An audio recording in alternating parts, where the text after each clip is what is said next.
We'll take a look inside. Should be able to. Okay, for sure. The best case against a contract with MGT is MGT itself. Close to $16 million and 5 years later, what has been achieved? And they're saying, thank you, apparently the audio issue is now fixed. The best case against the contract with MGT is MGT itself. Close to $16 million and 5 years later, what has been achieved? Our school corporation is being held together by ESSER funding. Our children's education has been squandered and the reputation of our state government has been tarnished. Will you continue to throw away more money into the bottomless pit of MGT's greed, hoping against reason and common sense that this misadventure can be redeemed? What is $6 million would purchase you that $15 million could not? What explanation can you provide to Hoosiers who look to our state government and to the Republican Party for an example of fiscal responsibility? You are each in danger of becoming the poster child of government excess, wasteful spending, and irresponsible management. MGT hurts our children and our communities, but they also have made our state government look foolish and corrupt. Why continue to allow yourselves and our state to be victimized in this way? We are fighting not against you, but for the benefit of all. When MGT is gone, Gary is still going to be here, and so is Indiana. We will have to learn how to work together for the benefit of both our children and our future. Why not start now? Success can never come too soon, but opportunities such as this one can come too late. If you had known 5 years ago how little would be accomplished at such great expense, would you still have invested our hard-earned money? I think you know as well as we do that if you continue down this path, we will find ourselves at this crossroads again and again, after even further expense. This is not the first time I or other community members have warned against the risk of reinvestment in MGT. This is not the first time that we've predicted that no progress will be made by any further relationship with MGT. That I stand here again making the same warning as before is a testament to their failure. In light of their record of failure here and in Colorado, we offer a return to local control as a reasonable alternative to more money lost and more years wasted. Local control of public schools is not a new concept. It's not a risky investment. It's the standard throughout our state and our nation. There are mechanisms in place already to assure fiscal accountability as revealed in forensic audit from the Adams 14 takeover. MGT has a history of duplicating services and reckless spending, patterns we have seen repeated within our own school corporation. Further, when decision makers in Colorado were interviewed about why they did not question obvious malfeasance, they indicated that representatives of MGT, such as Eric Parrish and Andre Wright, used the state as a shield for excusing their irresponsibility. Even those who were supposed to be monitoring expenses failed to question MGT's practices until it was too late because of their contract with the state. In a federal court hearing today, MGT argued that the proposed contract was part of a wind-down process, but the contract proposed does not substantially differ from the previous contract. There is no sunset, no timeline for return to local control. At the last contract renewal, MGT assured the public and DUAB that their previous contract represented a path back to fiscal responsibility and fiscal solvency and local control. Ms. Fanger, conclude your comments. Okay. Yet they have again failed to meet benchmarks, and we are no closer to a resolution than we were 2 years ago. And if you vote to approve 2 more years, I again predict that we will be standing here in 2 years' time. And I will be telling you the same thing, but by then we will have spent roughly $24 million instead of 15. And if you'd listened to the community last time, we would have saved more than $6 million. Thank you. Thank you. Up next, we have Ms. Lavetta Tyndall. Ms. Tyndall.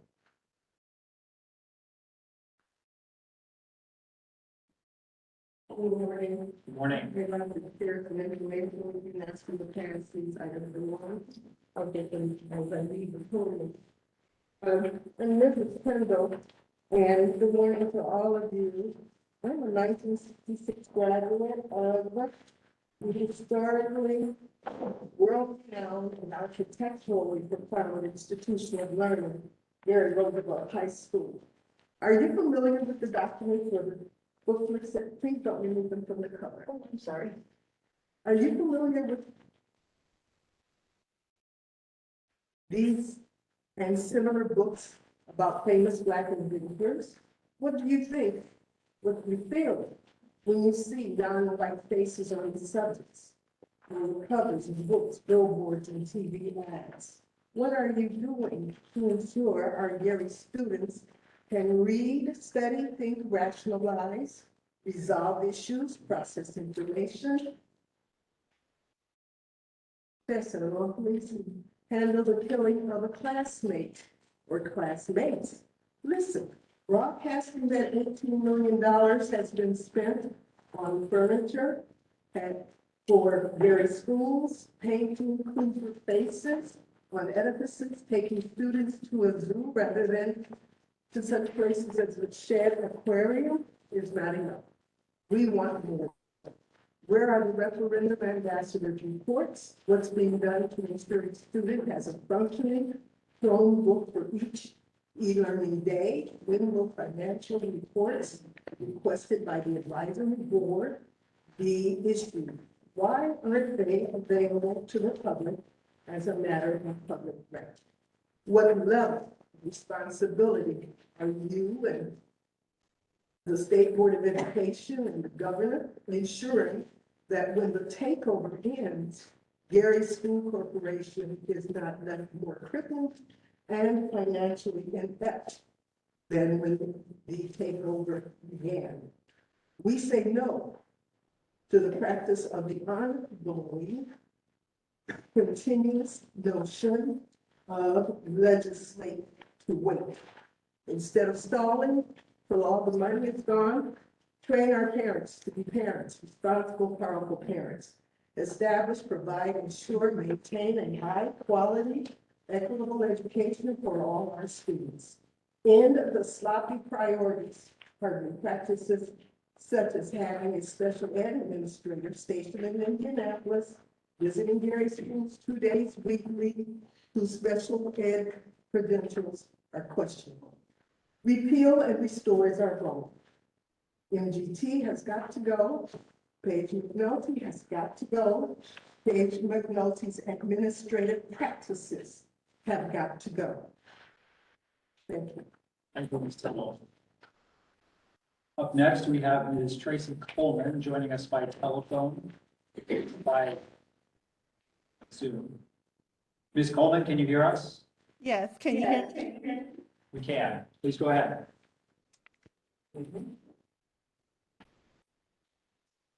Good morning.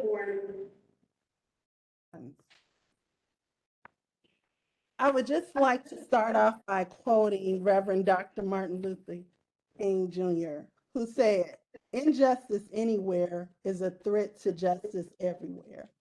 And so for the fact of Gary residents, Gary children, this contract that this board is considering is an injustice. And then to look at it, where it talks about for the benefit of the school corporation and its surrounding community. What surrounding community is that? And then the fact that DUAB is going to say, hey, this person isn't an emergency manager now, but a manager. So if the fact remains that it's not a financial problem, the fact that this board will want to keep the Gary Community School Corporation in its distressed status is unconscionable. And then looking at the terms of the contract, where we've had our academics crash, and now you want to talk about incentives that you want to give thousands of dollars if somebody takes our reading or math scores from 2% to 4%. In the end, history shows where people stand and how people treated other people. And we know that the state of Indiana passed HB 1514, which ended takeovers. And in an article with the Washington Post, it talked about how there are now 62 F-rated schools in the state of Indiana. These include 2 in Anderson, 3 in Elkhart, 5 each in Evansville and Gary, 6 in South Bend, 8 in Fort Wayne, and 15 in Indianapolis. So the fact that Gary, Indiana continues to be punished by the state, even if people have financial problems where they go through a bankruptcy, or even government facilities that go through a bankruptcy, once those numbers are good, you're able to merge out stronger and reorganize. But the fact is, everybody who's sitting on that board, the numbers don't matter. The decisions aren't data driven, they're money driven. And so where your money is, where your treasure is where your heart is. So the reality, and this is where people, it gets painful. The reality is we have a distressed unit appeal board that's more interested in paying a for-profit corporation that's able to crash these scores to 2%.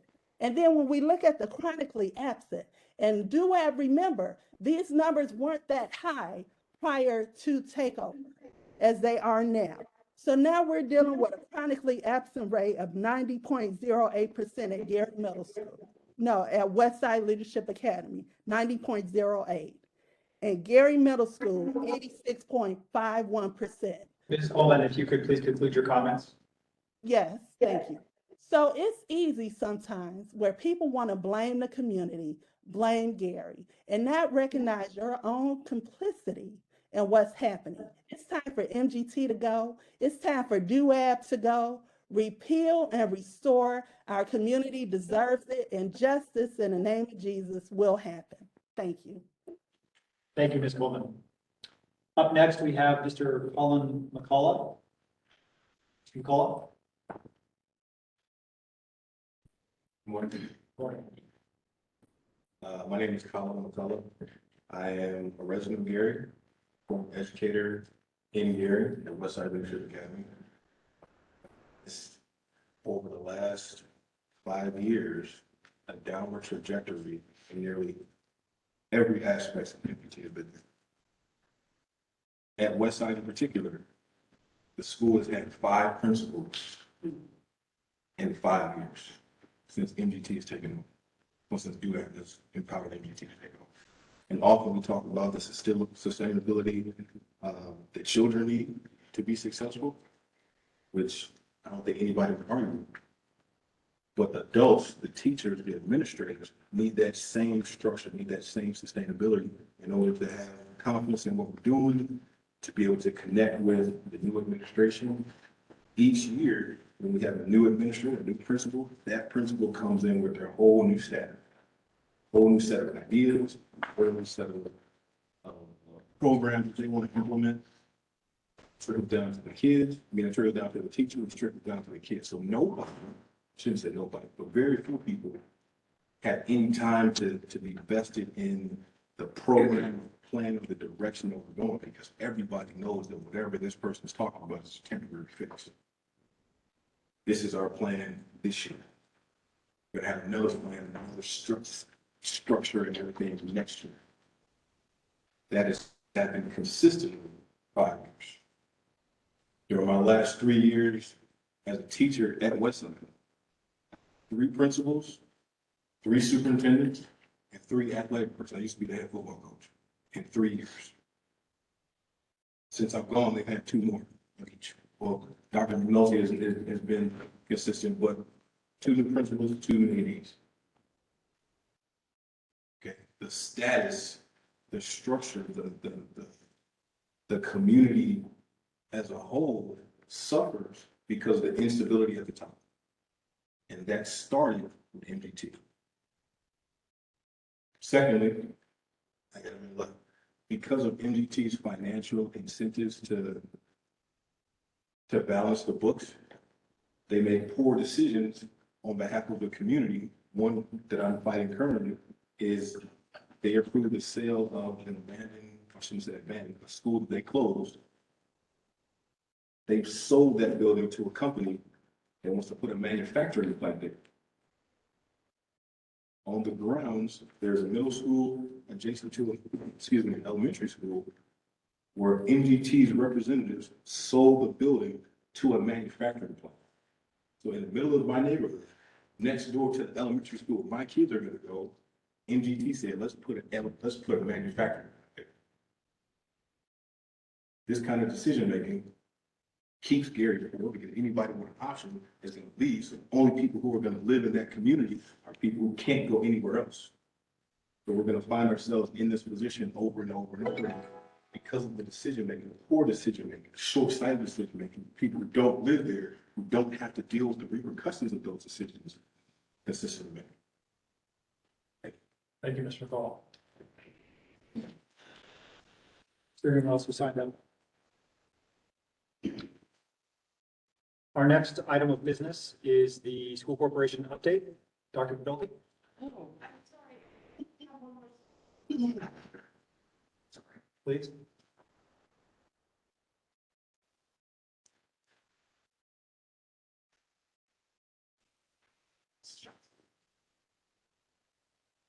Ms. Johnson?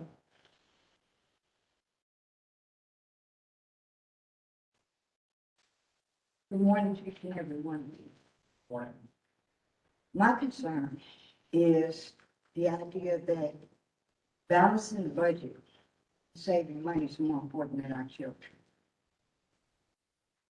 I remember when I had seizure at the Lake County Department of Children and Family Services, and I was left on the floor to die.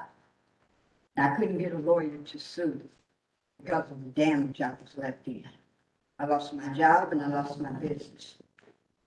And I ended up getting involved in my children's education 24/7. And unfortunately, the state didn't want to support that. Welfare was too busy trying to keep me off and didn't look at the importance of my children. Now I see it all over again. I testified at the public hearing when the state took over Roosevelt, and I begged them, listen to us, listen to the parents, listen to the city of Gary. But for some reason, the impression was that we weren't competent enough to handle our business. Well, now I look and our children's academics are worse than before. And don't blame me on COVID. It was going on before. As Mr. McCullough stated, when you have that much upset going on in an institution, in one particular school, how are the children expected to concentrate? Imagine having a family, imagine being with someone, and this month, mom got a new boyfriend. Next month, mom got another new boyfriend. And the child's wondering, what's going on? How do you expect our children to concentrate on their academics and their education when there's so much shifting going on and going in happening? I know I raised 6 children in public housing for 22 years, and we saw some of everything. All I have to say, this picture says it all. Parents know and understand. Listen to them now. Listen to them now. Thank you, Ms. Goffin.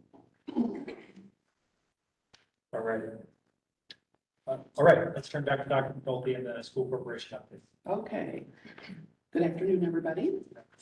I wanted to give a couple updates on what's happening, that's been happening since last I saw you within our school corporation. A couple of complimentary things I'd like to acknowledge is I'd really like to congratulate our marching band who placed second in our regional competition. This is the first time that we've had anybody compete in over 20 years within our district. So we're really happy for those students and for our marching band director that did a fabulous job. I think those are posted online if you want to see them.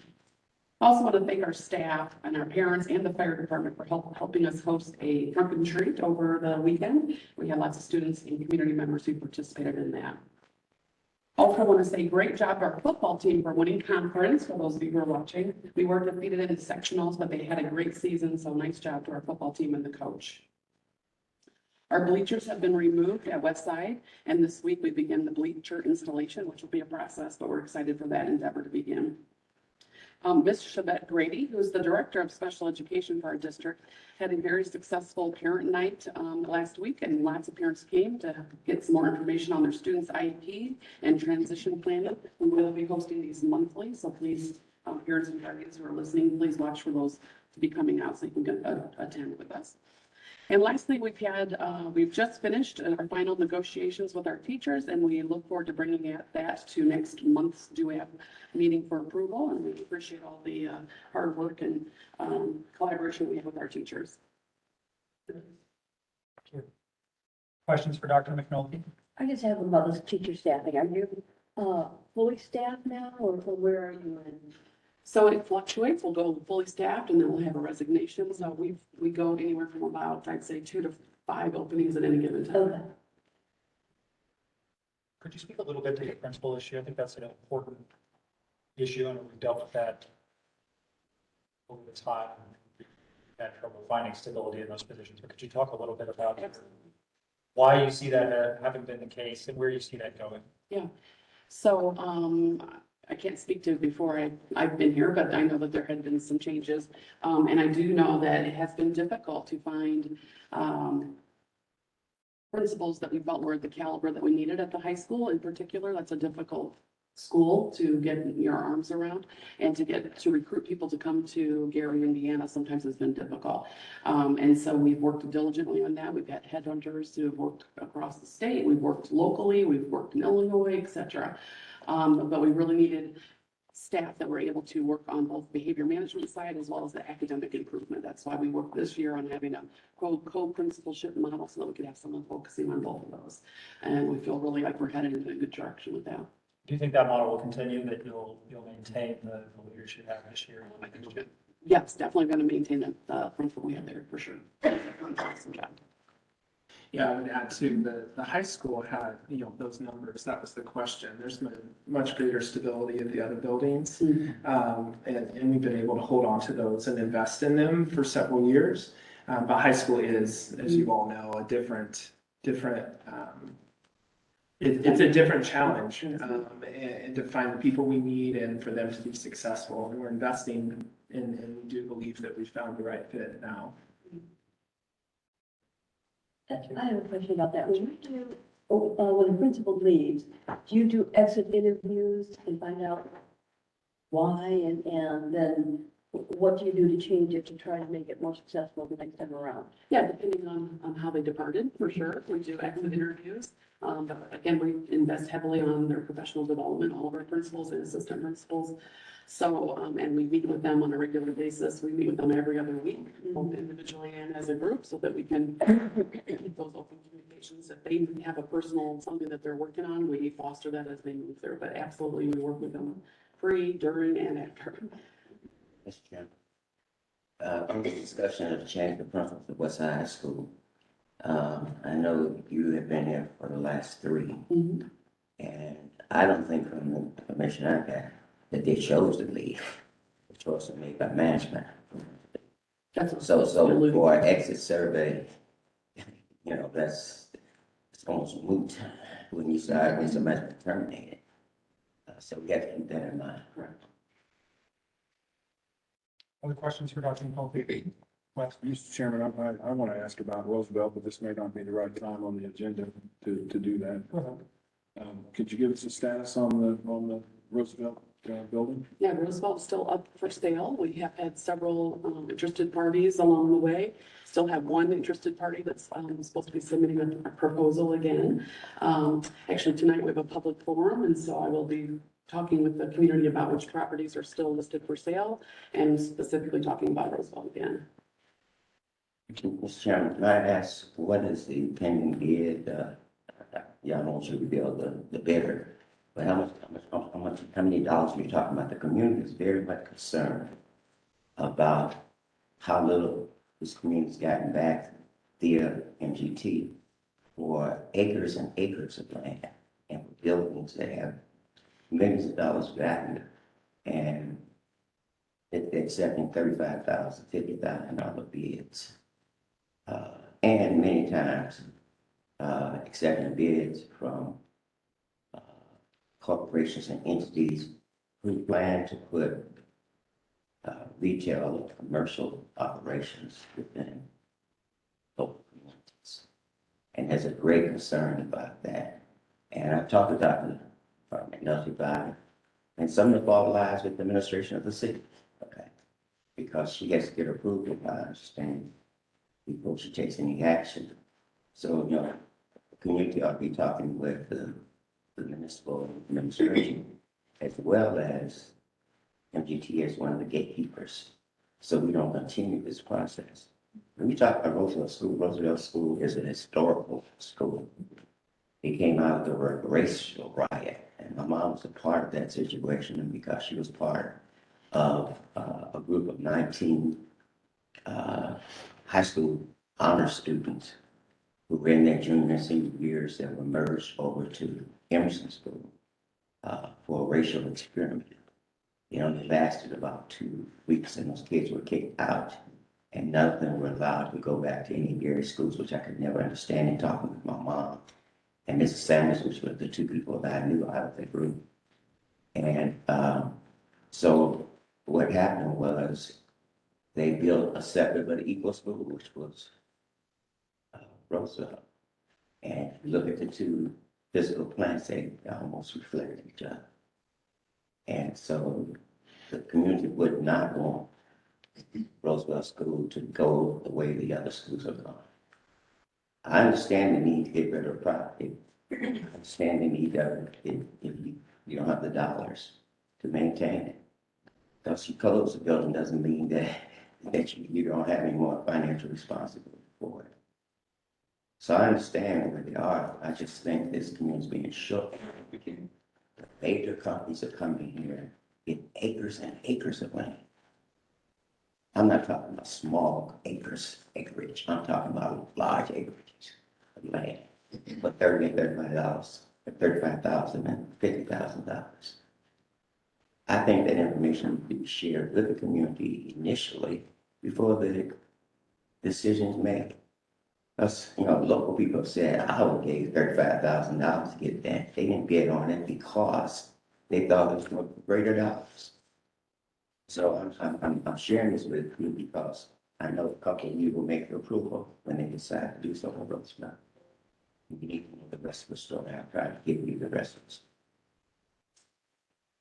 Can you speak to the process? Well, I mean, I know we have a pretty robust process that's been put in place for heavily how to sell the property, but evaluating bids, working around the city. Can you speak about it? Yeah, and I completely agree with Dr. Smith about Roosevelt. That's a much different process than just the Right. buildings. And so that would go through a much more stringent community participation, input, approval, as well as the mayor's office and of course, all that. So that would be a whole separate thing. The rest of the properties, we get proposals. I always vet them through the mayor's office, get feedback, and a head nod, yes or no from the mayor's office, and then talk with the MGT team here, and then we move forward or not. We have definitely turned down many proposals, and some we have sold, as you know.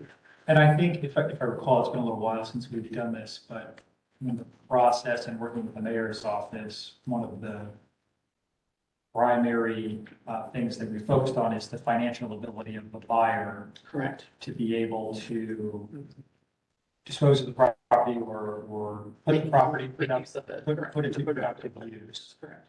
I know that we had a bid for one of the high schools that we ultimately, I think, turned down because we couldn't get comfortable with the financial viability buyer. That they could actually come through on what they were planning. And in conjunction with the city, the determination was made that it was in the best interest of the community not to sell the building to that particular buyer. That's correct.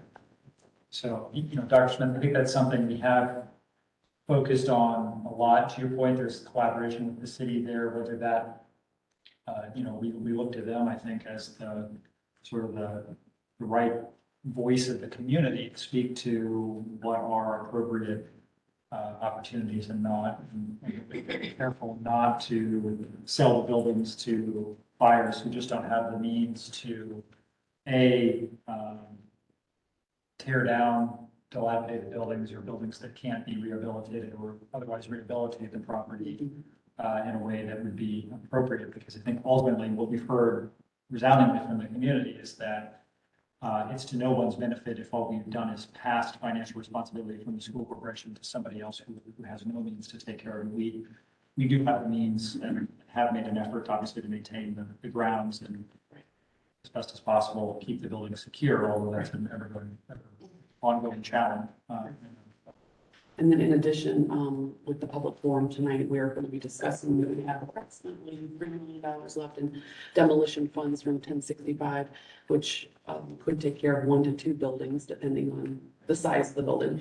And we will be seeking community input on the 4 that we have left that are potential, that could be done. We're trying to get feedback on which they would like to see demoed first, second, third, fourth. Right. And the building we have torn down, if you recall, it was well over $2 million. Yes, much bigger building. Yeah. But I think it's important for people to recognize not only just the size and the expense that accompanies those kinds of demolition projects, and then, you know, multiply that by the inflation that everyone has been facing, and then it's to- very expensive. And then to your point, now that building has been demolished and that land is ready to go for redevelopment, for sale. Right. So, Maybe make it a park. that'd be awesome. Yeah, we do. City wants to do, or we want to do, or Well, someone wants to buy. are each one of the buildings within the corporate limits of the city? Yes. Okay, so the city has control of Zoning. zoning and. Yeah, and that, if I may, that is the only time that the community comes aware of this interworking between the mayor's office and communication with. But the city is the one that's authorizing a manufacturing plant to be put between these 2 schools. I understand you're talking in private with Dr. McNulty that the city authorized it. I just believe, I went with the plan. Where is it, be on the door of the mayor's office or at MG? I just don't think MGT has that But authority. I'm just saying that somebody needs to be communicating with the community. And I'll say the same to my beloved mayor. I respect him, I support him. But the ball is being dropped when the property is already sold. And now they're coming before the Board of Zoning Appeals to try to get zoned for a trucking company in the middle of a residential area. I mean, across the street from residential. The zoning can say no. Oh, they can say no. But it's unfair both to the buyer as well as to the city. If the people don't know in advance what's going on. So until it gets to be said, and then I guess there's pressure on the mayor's office. I don't know why these decisions were made. But I know vehemently that the community has been opposed to almost every sale and the use that's proposed for. And so then we get stagnation, you get another situation. What you were talking about is the upkeep of their property at that point. And these people outside the community are insulated from the criticisms and the opinions of the community because they're not here. They want to bring business there. And we're at a point that people think that we ought to be elated just to get anything. Okay. People do, oh yes, that's the attitude when you look at, well, My attitude. see, I'm not saying yours, I'm not indicting anybody here, okay? Okay, so take down your defense, guards, I'm telling you, trying to communicate to you what, and speaking to you, Wes, I believe in you, you've been a positive force in this whole process. So I will never indict you with this, but I'm just saying that this community is being shortchanged, thinking that we ought to take anything that comes. People do to you what you give permission to do. And I'm trying to get this community when they come, because I get all complaints from here. And I'm always glad, I want to stay involved, but I'm a little bit relieved that I'm getting close to my year, so I can get all these phone calls and let Eddie have it, somebody else have it. Because I believe emphatically that I am not the master, I'm the servant. And people come to me with their complaints, they're expecting me to try to do something about it. I know I don't have the power, but I can be their voice. I'm the voice for all the people who didn't travel down I-65 today to get here. But there are a lot of people concerned. We had a forum this past Friday, when I say we, the legislators from the area. and people came out, and they were concerned about the transitional plan. So just because people are not here, and they're not ignorant on the Zoom conferences and the phone conference, doesn't mean they're not concerned. They are very much concerned. There are posters up right now in the Pulaski area, a thriving area of the city with good housing in it. And they're talking about putting a trucking company or not a food manufacturing company across the street from these homes. You wouldn't want that in your homes, around your community. You wouldn't want it. There's not a soul here who would want that to happen. So why do it to somebody else? I hate to take you to Sunday school, but we got Christians around here. And God, Jesus gave us 2 commandments. I want to talk about the first one, but the second deals with people.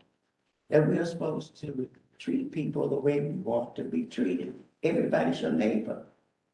So don't let it come happen to us and you don't want it to happen to you. Jump for that. I appreciate that. If I want to keep moving. And I didn't get the answer to my question, what is the proposed amount for Roosevelt? Sheriff, can you? I can't get it, she's not. It's not that point yet. It's not that point yet. There's not a dollar amount. Correct. Preliminary discussions. And I believe Senator Moulton has been working with the school corporation to try to find an arrangement to make that work and engage with the city. It's just, it's a large property. It's a unique property and that makes it difficult, I think. And has gotten the special attention that it deserves. Unfortunately, it just hasn't moved, I think, as quickly as we would have hoped.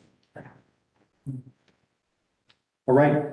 Well, that concludes Dr. McNulty's update. We also then have an academic update today. Mr. Wright, Mr. Bajaj.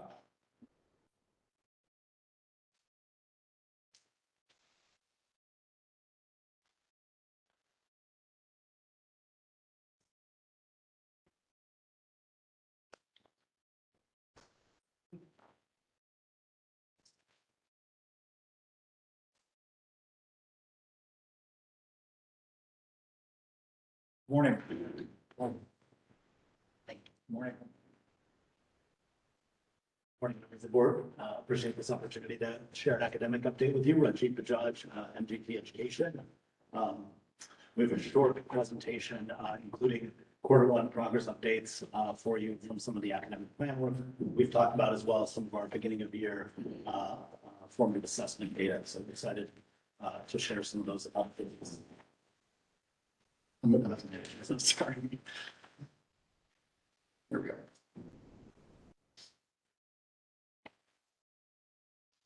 Wonderful. Next slide, please. You all have seen this before, and as we've shared before, we have 2 broad academic goals in Gary. One is to recover from COVID. Obviously, some of the data that folks may have seen around the nation's report card, et cetera, some significant gaps that have been created due to COVID with a specific focus on reading and math. And then our secondary goal beyond recovering from COVID is to continue to close gaps with the state. We have that high bar where we are into gaps, particularly in literacy and numeracy with the state. And ultimately that lands in high school graduation, as we've talked about. But we need to ensure that our kids are academically prepared and civically engaged. So we'll talk more about that. This structure speaks to those long-term goals. We've talked about in the past as well that we have a detailed academic plan for the 22-23 school year that we're executing on now. And a clip down from that then is a set of quarterly indicators and activities that we're pursuing to meet those goals. So today, wanted to share progress on that first quarter that closed in mid-October and get some discussion going as well and your feedback. So look forward to digging in. Andre? Okay, as it relates to specific things that we've shared, I know we've gone through this slide before. For long-term purposes, taking our students who enter into our educational system, prepare them via elementary or the middle school experience, prepare them via the middle school experience or the high school experience and ultimately giving them pathways to college and career opportunities. Also with a major focus on increasing student proficiency with grade level content. Ensure that we're closing gaps, especially in those areas where kids are within striking distance of that next level of proficiency. And then increasing student reading mastery in third grade. Next slide. All right, specific to quarter one progress indicators, and these were the indicators that have been shared with you all before. Specifically as it relates to the assessment strategy, and please keep this in mind, this is about student participation, where the first goal, progress monitor, was 95% of students participate in the formative assessment process. To the right, you'll see where in reading it was 94%, in math it was 94%, but there's still a cleanup that has to happen because you have some students that are not, that are on the roster that are no longer within the school system. And so once those students are taken out because they didn't take the assessment, that will increase those proficiencies. I'm sorry, that will increase that data for participation. From a collaborative structure perspective, one of the progress indicators that the district wanted to see 3 classroom walkthroughs per day. And up through quarter one, principals have completed an average of 5 walkthroughs per day. So that goal was met. From a collaborative perspective, there's been a focus in the district heavily on PLCs and the PLC process. And one of the initial indicators was that 80% of the schools meet their PLC implementation goal. At the end of quarter one, 70% of those schools met the PLC implementation goal of meeting at least once a week. From a data systems and structures perspective, this gets into the attendance component. One of the progress indicators was that 85% student attendance during quarter one. The schools had on average 80% of student attendance progress made, not necessarily in that area. And then also a major component was to instill the positive behavior intervention system in schools, and 80% of the schools needed to meet what that Q1 metric was. And as a result of quarter one data, only 63% of those schools met their PBIS goal. So if we look down at the quarter one attendance, we see areas to celebrate. There are 4 out of our 11 schools achieved the goal of 85% attendance, and actually higher than that. Almost every school increased their percentage from August to September. And our average attendance across schools is 15% percentage points higher than last year's average of 65%.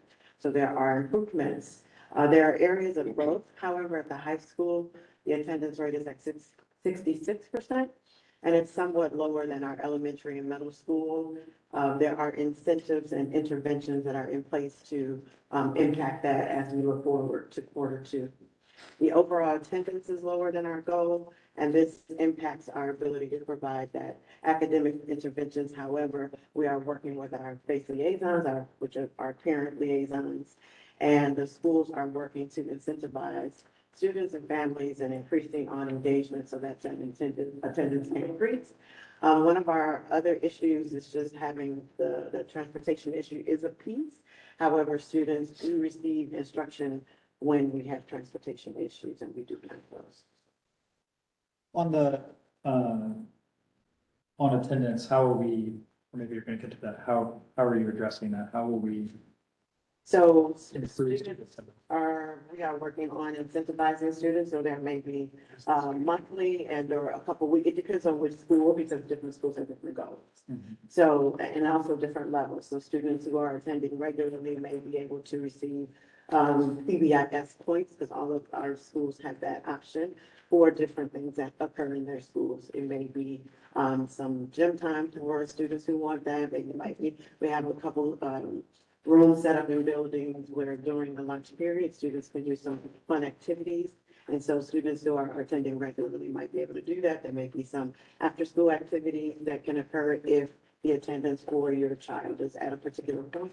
So we're working on incentives around those those goals. Are we out knocking on doors, and is that still a practice? Is that calling parents? So we do have an attendance officer, and absolutely, he's making calls to parents. And then our face liaison and one other person in each building on our MTSS team. They also work on, if a student is absent, making those phone calls. But we find that some of those incentives go a little even further than that, but he is doing the work around the incentives. We have, we follow the full law around attendance that the state puts out, whereas if a student is absent 3 or more days, there are certain steps that have to be taken. So he does all of that, and each school has that. And we've added some counselors and social workers, Yeah, we do. and quite a few the past year or two, and a big part of They're on the MTSS Yeah. team as well, and they work to support the students around academic, and this leads into that, the attendance piece leads into the academics. So we look at what is driving the lower academic, if it's attendance, they deal with that. If it is social emotional, they give the supports around that. Do you know what the statewide average is for attendance? No, I think it's a good thing to learn. I think it would be something to go, as a goal. I mean, to get up to at least to the statewide average, I think, I'll find out what it is. Yeah, and Share with you. yeah, when we talk, about model attendees, it's 96% of the time, of the I don't student. think That's- model endings for schools, those. Well, no, I'm saying, how yeah. our students attending right now. Yeah, so I mean, that's obviously you're striving to get up to that model attendee rate, because that's, the watershed point of when we know that they're there enough to take advantage. So that very much, but when you talk about average, the reason why I didn't say that is when you look at demographics of communities, the statewide average versus, communities similar to ours, there's a big discrepancy in the attendance rate, and ours is pretty similar to some of those discrepancies in higher poverty communities. So we're striving towards that model rate to get us there. Any feedback in terms of what the impediments are, whether they're impediments or values? I don't know, what's keeping those kids from either getting to school or their parents pushing them to school? Well, I think that some of the pieces, depending on the levels, of course, because elementary students are not making the choice to come or not, their parents are. Older students, to some degree, that shifts to them. And so that engagement piece is important, the incentive piece is important, because you can call parents, but if I'm kind of leaving the attendance up to my child who's a teenager, or, that becomes a little bit different conversation. So, but we are working with the attendance officers, the MTSS teams, all the supports that we have to improve the attendance pieces. And like was said earlier, it has improved over time, even over that 1 month. And we're striving to continue to do that. Like, it's a focus of ours. Mr. Chairman, you may not be aware, but there's a large billboard on the corner of 19th and Grant Street that talks about the court. They're supposed to be working with the school corporation to get children. Can you bring that up to date? And how many families or children or parents have you taken to that court? We have had several, I do not know the exact numbers, but I can certainly pull that for next time. But we've had several parents that have had to go before the court. Judge Inga is really good on working with the families and not having to be too punitive, because you don't want to make it where, families feel as though it's something punitive to their homes too, So we work with the families around different incentives on that end as well. And that's generally just high schoolers. This is not elementary students. I would suggest that it's parental accountability that should be held in the focus of this whole situation, regardless whether it's elementary or secondary. They have a responsibility. I believe that if you can't control your child, you need to turn them over to the state. That's what I believe that. And I'm just saying to you that my experience, and that's been way back where GT was even probably thought about, that my position is that you must hold the students accountable. And Gary has a history of not holding parents accountable. They have a history of it. Because I know the 20 years I served as a principal, I could never get the central office to move on negligent parents. attendance, never. I remember you came from a troubled school area before. What was the attendance rate with the school you came from? So, let's see, in Colorado, the average daily attendance may have been between 92 and 93%. But the issue, most people get hung up on the 8%. It's not the 8%, it's those who are chronically absent. What was the cause there? I mean, what was the biggest issues for? Yeah, you heard it, right? It's a parent issue, right? It's a parent issue. Parents are responsible. There are mandatory laws that say you have to have your children in school, and you know, young people, if they're making a decision whether or not to go to school, it's still the parent's responsibility. And so we had attendance officers that actually visited houses. We did home visits, but we also had a relationship with the court as well. And so what was happening initially is that parents and children were actually facing the consequences of truancy. Okay, and then there was a backing off of some of the tough consequences on parents for truancy. And trying to work through other options and opportunities for students who found themselves in that chronically absent state. You know, my niece was a truancy officer here in Indiana at one of the schools. I mean, when their kids, she went to get them, and brought them to school. Yeah, I mean, like I said, the term is truancy. And when you reach a certain point and then the truancy officer is involved, the school at that point has to then partner with what those next steps are. And we took kids in and parents to court. I mean, my first year in Colorado as a director of school, part of my team were attendance officers who actually took parents to court. And so we had to address it. I mean, definitely to get the quality of education for the individual kids up as far as the schools go. It has to be higher than 66% attendance rate because you have to learn while you're there. And so, I mean, we have to try to actually, find that out. I mean, we have to not accept even if it's a 1% or 2% increase. We got to really strive to get to that 96% of how do we get the kids to school and really focus on that, and make that a priority. Once you get the kids in the class and in the chair, I mean, I think teaching them after that, they want to learn.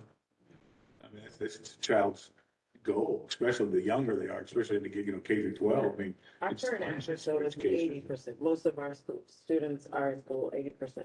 That's what our attendance rate. Not that that's to the 96 or the 95, but it's not as low as it was last time. That's your average daily attendance. We're at 80% now. Of the high school student, is it a situation where they don't go to school because they have to work? There could be some instances where students work. We have programs though where you can, because we actually have some virtual options now to allow students to do some of the flex time. And that, so I don't know that you see that in that number necessarily because those students who are attending are being counted. One of the other strategies I'm looking back here is we did, give office space at West Tech High School and middle school to the probation officers that we're working with attendance support, so they have office space that they can come and see the kids there. Okay. So they're there for.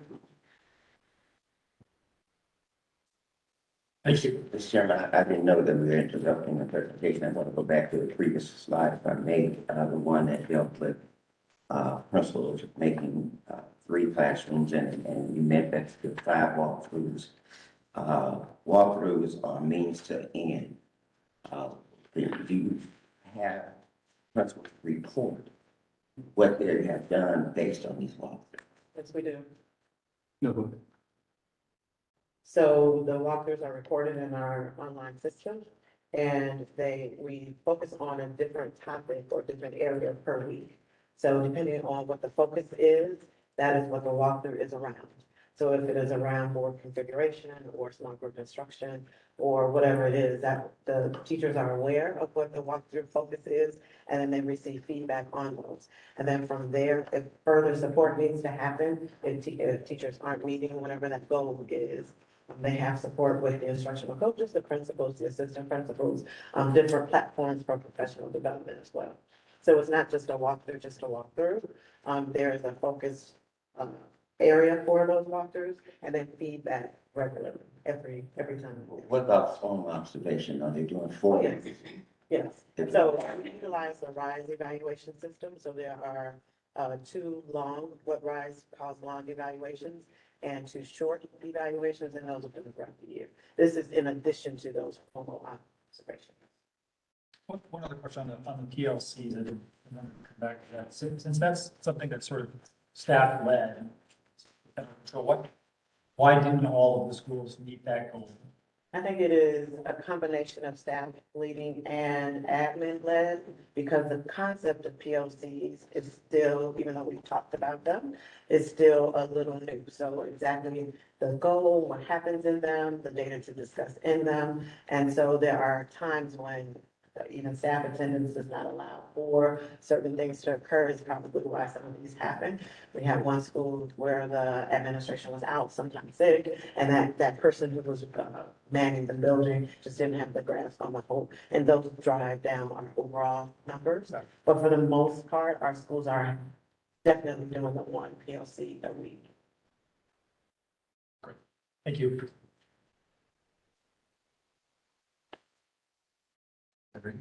So as it specifically relates to eye-ready diagnostic, I think we've covered this before about when we administer the diagnostics 3 times a year. Once in the fall, in the winter, and also in the spring. And at this particular point, students have already completed the first initial assessment. It's eye-ready is a diagnostic that's adaptive, and it just provides data on the student's current level. And also from this particular diagnostic, you'll get an opportunity to communicate with both the teacher, the student, and the family around, here's the student's typical growth and here's the student's stretch growth. And once they know what those are, there's opportunity for lessons to be given to the student to help gap fill from where you expect them to be versus where they actually are. Speaking to the beginning of the year, our rated diagnostic proficiency data. And if you take a look at this, and I think this almost mirrors what the data showed last year. You almost have a third and a third and a third as it relates to the number of students who are 1 grade level below, 2 grade levels below, or 3 or more grade levels below. And keep this in mind that these students took this assessment at the very beginning of the year. And now that we have established baselines, some of the things that come out of that report are the lessons that help them try to fill some of those gaps that students now have based on where we know they are currently. So is this a snapshot? When they're taking this test at the beginning of the year, is this a snapshot of where we expect the typical second grader to be at the beginning of 2nd grade? Or is this a snapshot of how far that 2nd grader is along the continuum towards where we expect them to be at the end of 2nd grade? But I think it does both, but Yeah, so if I understand your question, this test beginning of the year for all the grades in the test. So K through 8 would be beginning of the year, 3rd grade. Yep. Where is the student on that, like where would they be as a beginning 3rd grader? And this shows where our students are. So like if the other slide kind of dig into the actual content areas, but if we just looked at this slide, you would see that about 9% are at or above grade level. Meaning And that is overall. 9% are where the typical student at that point in the year would be. Yes. from a norm perspective, yeah. From a norm perspective, meaning that 91% of our students are not where the typical peer would be at the same time in the year. Yes. On the next slide, you see the proficiency by grade level overall. And so what you see here is that our kindergarten students are coming in already at least a grade level below. You're not going to be able to see more than a grade level below kindergarten, so this is why you don't see other colors on those columns. And so you see here that over time that, students are not necessarily where they should, and this is math, of course, math is one of those areas, where we have some difficulties, but this shows those gaps and the gaps that we are working to close. So for, let's say, our third grade, you have students starting off to grade level below. A percentage of them, almost like a third, I think we said before, are two grade levels below that third grade at the beginning of third grade. And so we are working hard to close those gaps, and those gap closing activities are in the plan and are daily happening throughout the year. On the next slide, we look at reading, and you can see about the same. It says the students are entering kindergarten already behind. This is just restating that we are aware that we must focus on building those foundational skills in both math and ELA. It's just ELA drives a lot of the other content, of course, that you learn. And so that early literacy is a focus for us because of the fact that you have students in kindergarten and in first grade already behind. What's going on in fourth grade? It's interesting there, the number or the percentage of kids who are on grade level or above grade level is here. I mean, it's hard to tell because it's bar graph, but significantly smaller even than their other grades. So I will say that from K to 3 and then 4 to 6, the content changes. And so the I don't want to say responsibility, but the learning of the fourth grader is built on the foundation that's built K to 3. And so as you see, that foundation is already rocky. That early K to 3 is already rocky. You're going to see that gap even widen more. And so I believe that it's not necessarily what's occurring at fourth grade, but it is a look at what occurs as the foundations beforehand. And so I think some of the other slides also look into, like, let's just say phonics. So if phonics is an issue starting off, it will impact other learning. Right. After the same thing with math. So if number sense is something that needs to be focused on, and it is not, or it's not something that the child, or it is something that the child struggles, those things just widen, they don't get easier. Right. And so that is what we're seeing as we get older. Right. Is it fair to say then that our students are struggling with that increased complexity even more than your typical student? I mean, because that would be reflected in. Perhaps so. I think it is that the foundation needs to be stronger. And so the issue, if we go back, if in kindergarten you're already at least a year behind, then you're coming into kindergarten needing those gaps filled in a way that we are now focusing on with the focus on literacy, phonics, phonemic awareness. We have a program called Equity that we're doing across the kindergarten through fifth grade to fill in those gaps. Mr. Chairman, these charts also say something else that we don't really see a whole lot of progression. We see some regression that has occurred as you move through the years. And that says a whole lot about the instruction. And I don't know if it's the quality of the teachers. I don't know if it's the background of students. It may be some of all of it. But you should understand that what they're doing and what we're doing is not working. So can I speak to, and I appreciate you saying it, and if you look at these graphs and you see these stair steps that are going north or going, getting higher, then that is regression. But if you look at 7th and 8th, on both math and reading, something's happening. Not sure if I can tell you what it is as I sit here, but something's happening with 7th and 8th because the stairs start to go in the opposite direction.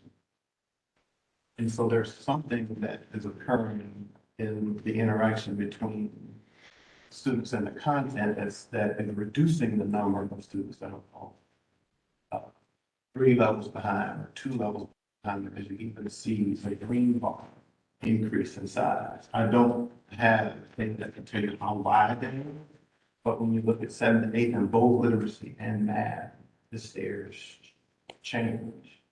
So that's a place to ask some specific questions. I also want to just note again that there is not a way to show in kindergarten and first anything further than a year behind. And so that doesn't mean that it doesn't exist. So it doesn't mean that a 5-year-old coming into our kindergarten classrooms are not actually at a 3-year-old level.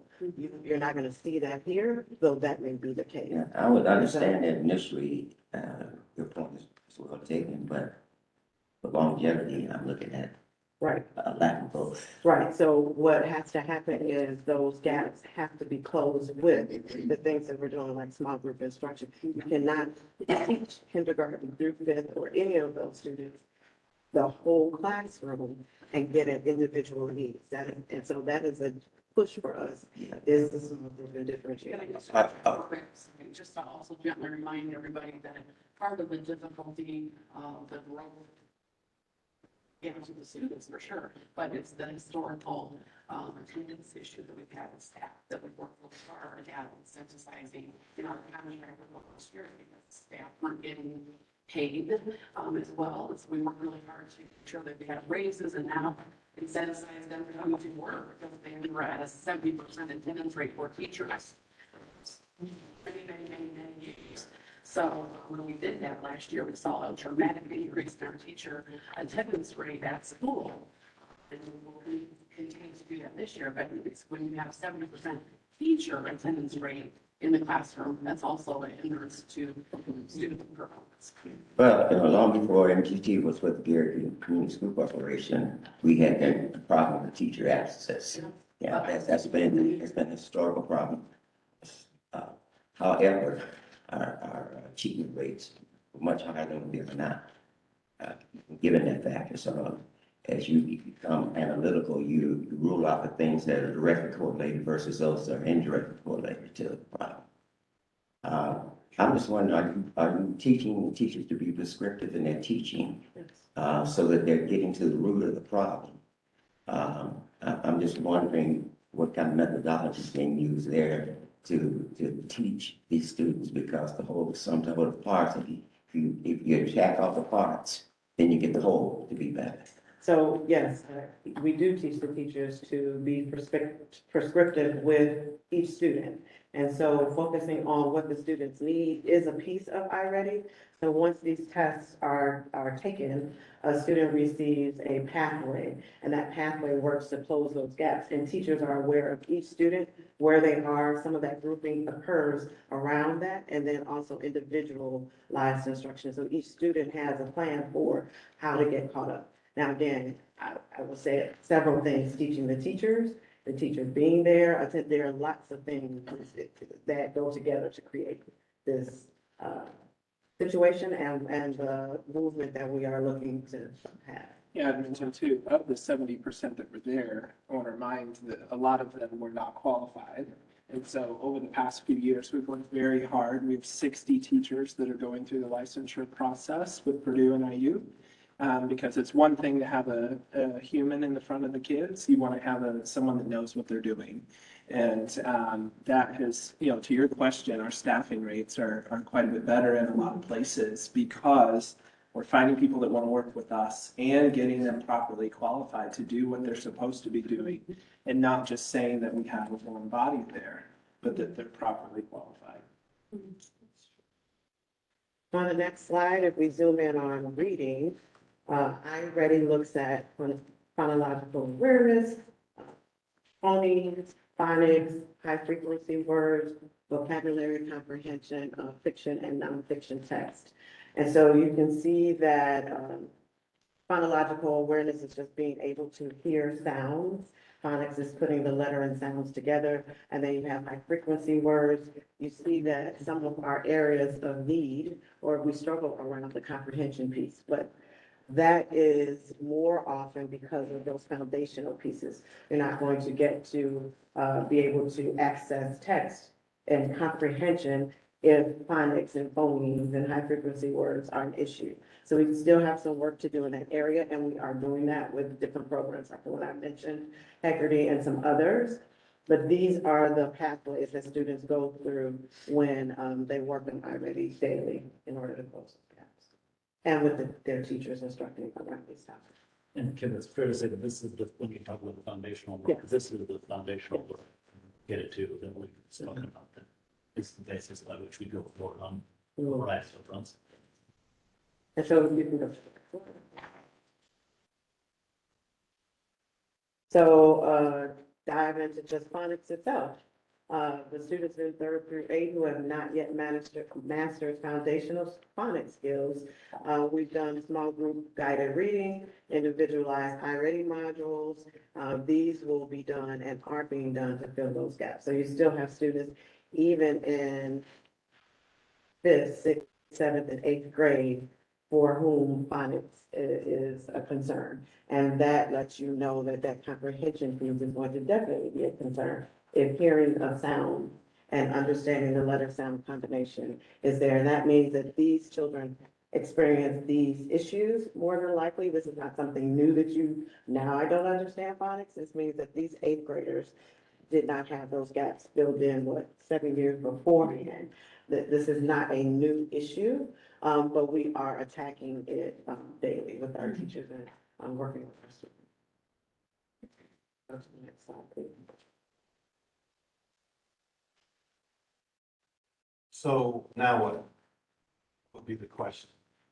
We have completed the first diagnostic. We've identified some bands where students are still struggling. We know who the students are and how many grade levels they are from where we expect them to be. And at this particular point, now the district has to respond.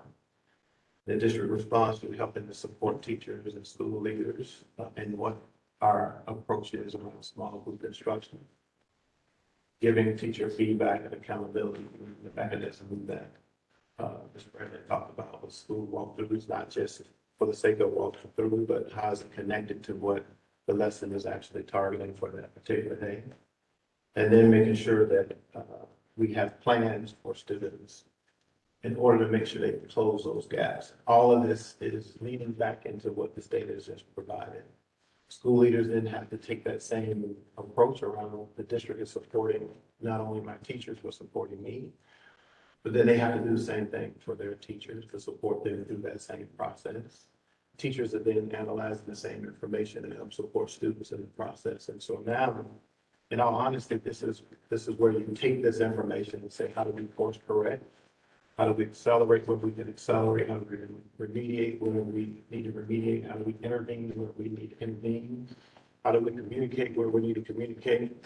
Because when students leave, are they still accessing those opportunities that these lessons provide? Can you tell me what stretch approach means? I haven't seen the term. Yeah, so I already gives you a stretch person. It's an ambitious target. And it'll say, if you are able to consistently maintain this progress over a few years, you can close the gap. The typical growth would say a year's growth or what have you, but the stretch growth is ambitious and trying to push students to accelerate closing the gap much sooner.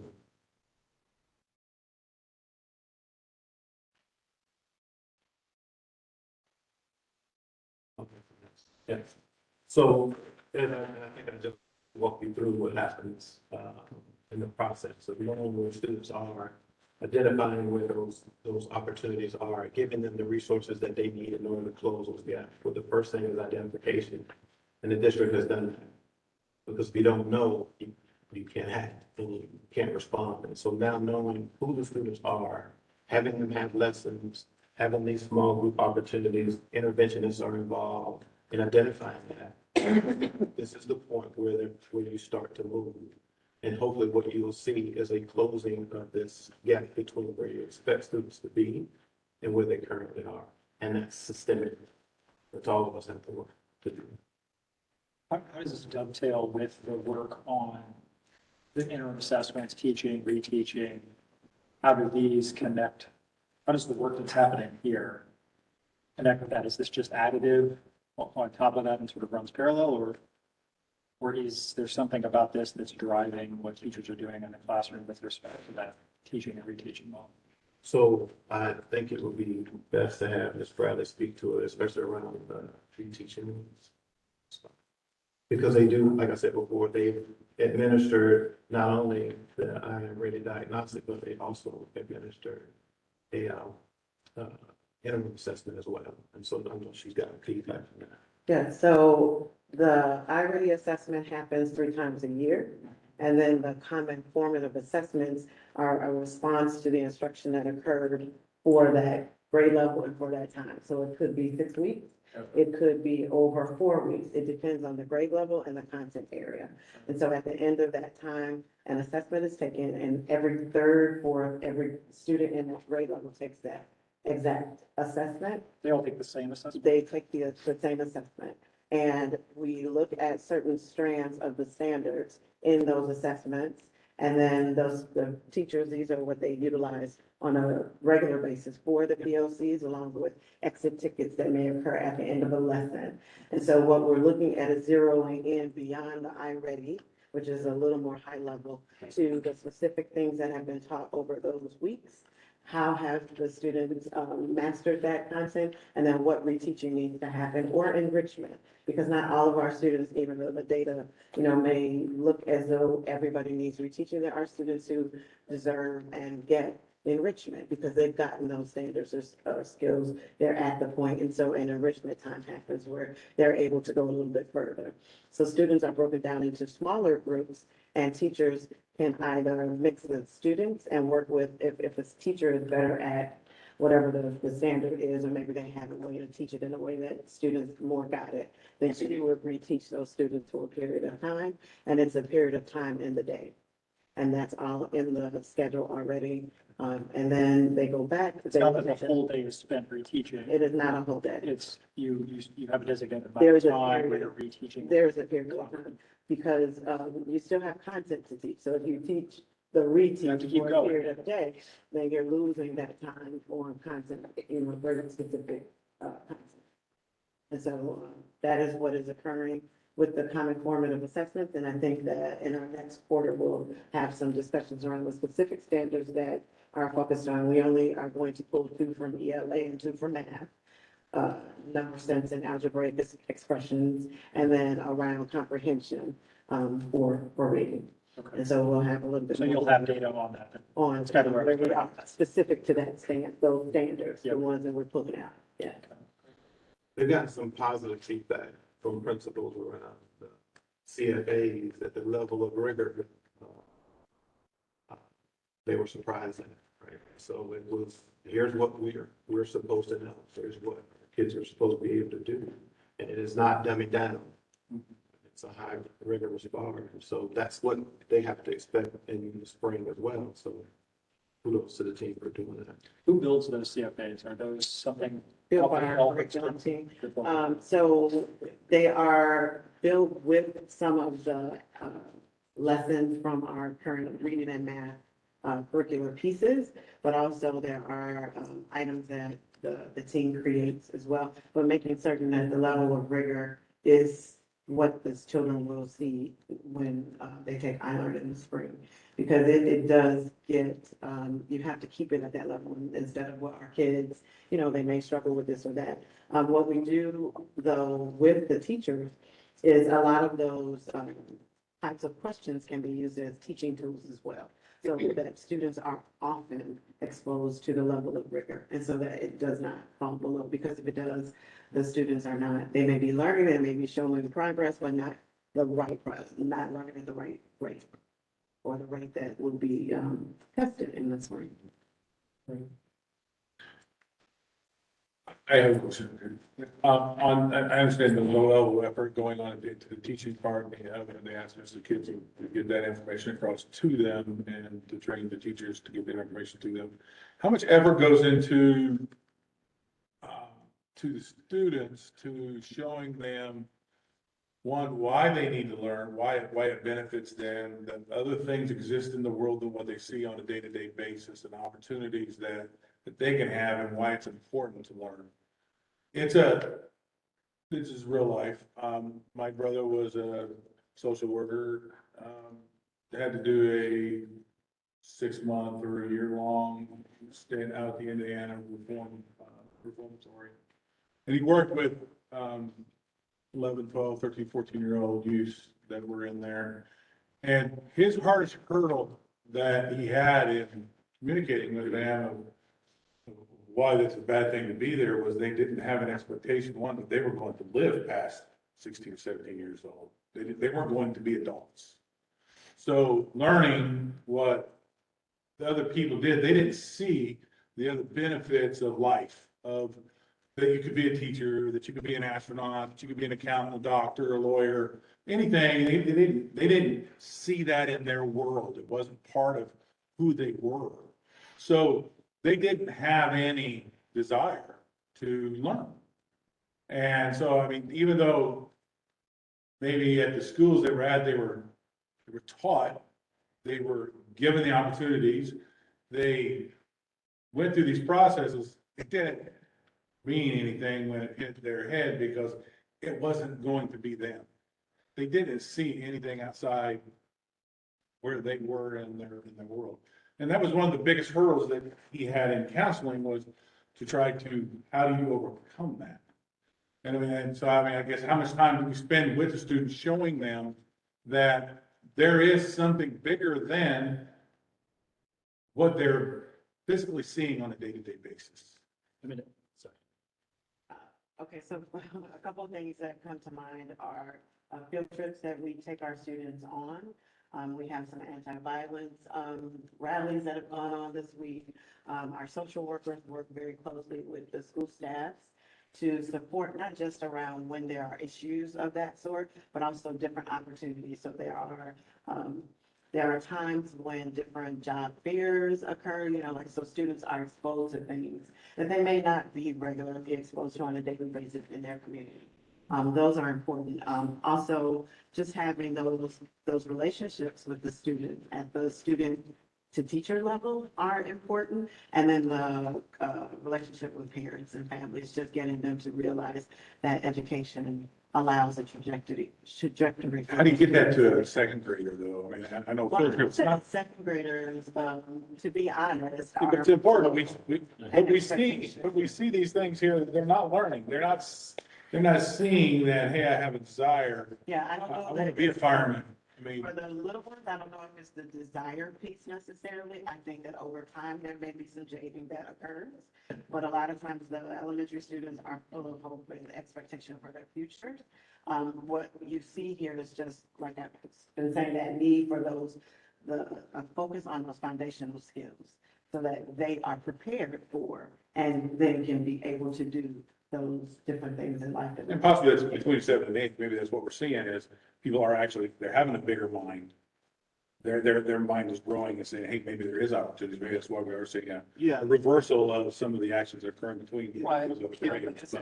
At sixth grade, though, we have a graduation plans that sixth graders do. We have this Naviance, which is a career exploration inventory. So as kids get older, that's becoming more of a frequency. Ninth grade, we have our college and career readiness course that all graders programs and all of that. Students. One of the major kudos for this school district is the fact that I, as a middle school student, can experience in the career center, an opportunity to engage in real life work experiences. And that is huge. Right? There's a district where I used to work with that spent hundreds of millions of dollars to create an innovation center, which then gives older students the opportunity to go and see what's available, what's out there around aeronautics, aviation and all. But this is something that's embedded in the structure, and it's just a matter of continue getting kids to get exposure into those things. Because they don't have to leave, right, the district to get it. It's there and it's available. So kudos to the district for having it as an opportunity.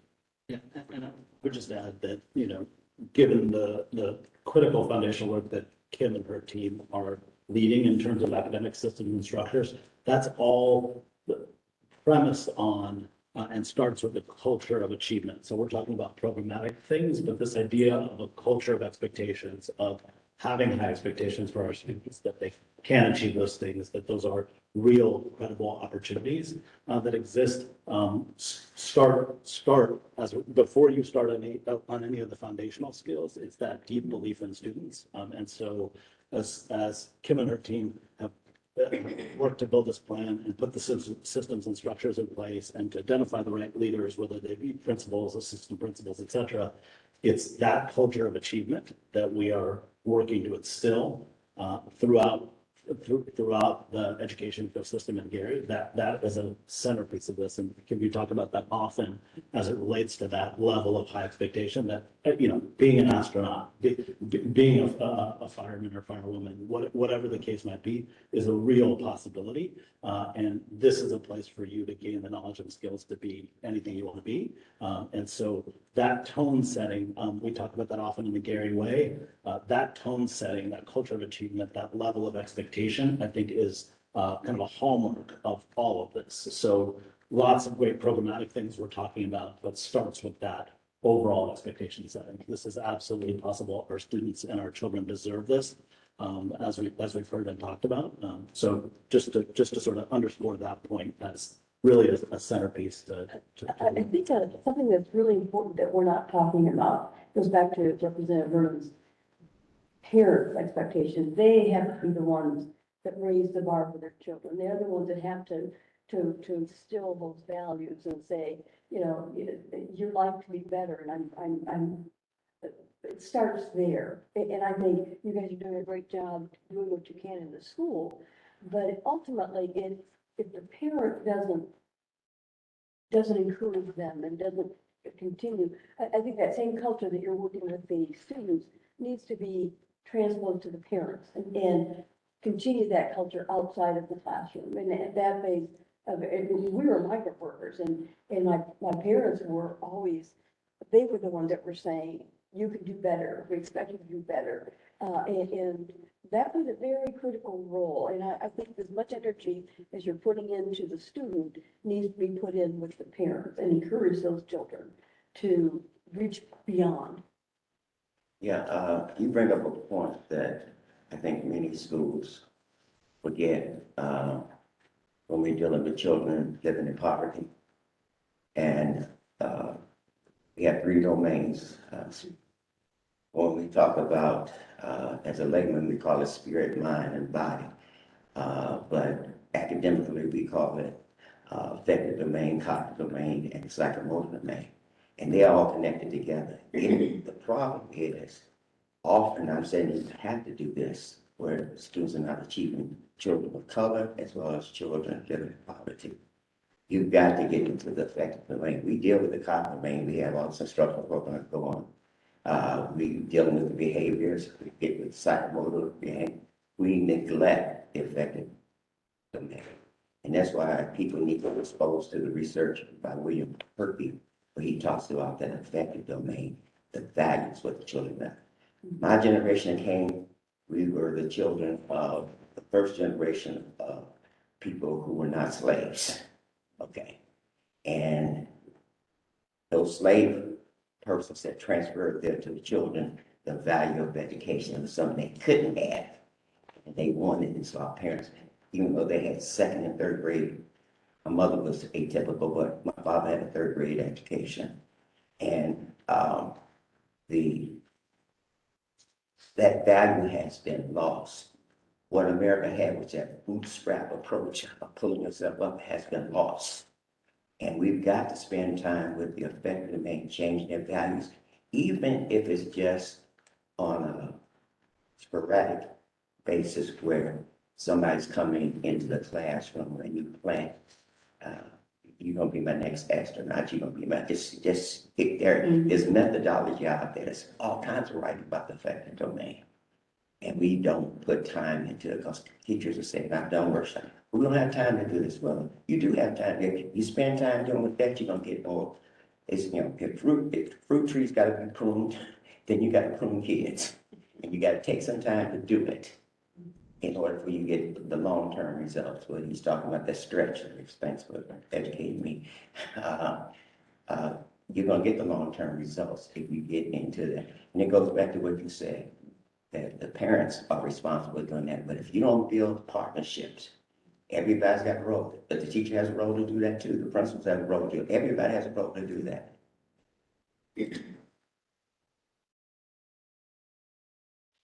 I think the next diagnostic will be taken in January. And at that particular point, the goal is to see at least 50% of our kids meeting that point where we expect them to be in their growth. And that's towards the annual growth that's being set.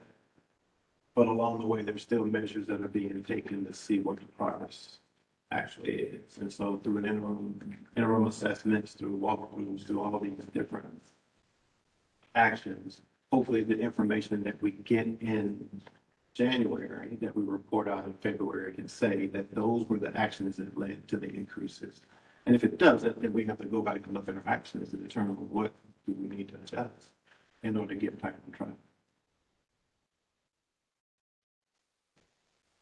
So our proposed Q2 progress indicators, many of them are not changing, especially around PLCs and attendance and behavior. We are though going to look at the lessons that are assigned to students, and that on average, 70% of those lessons are passed at a rate of 80%. And that those lessons are part of the student's individualized pathways that we talked about. So each student receives a pathway. There are lessons in those pathways that relate back to standards, and a student has a set amount of lessons to take. And our goal is that they will be met or passed. They will pass those lessons.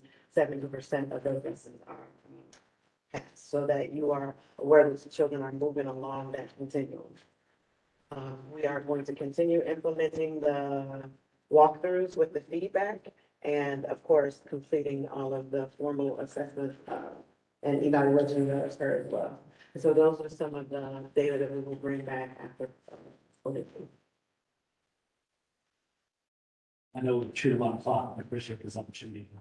We're not chewing the clock, you're doing the work that we should be doing. Thank you for educating us.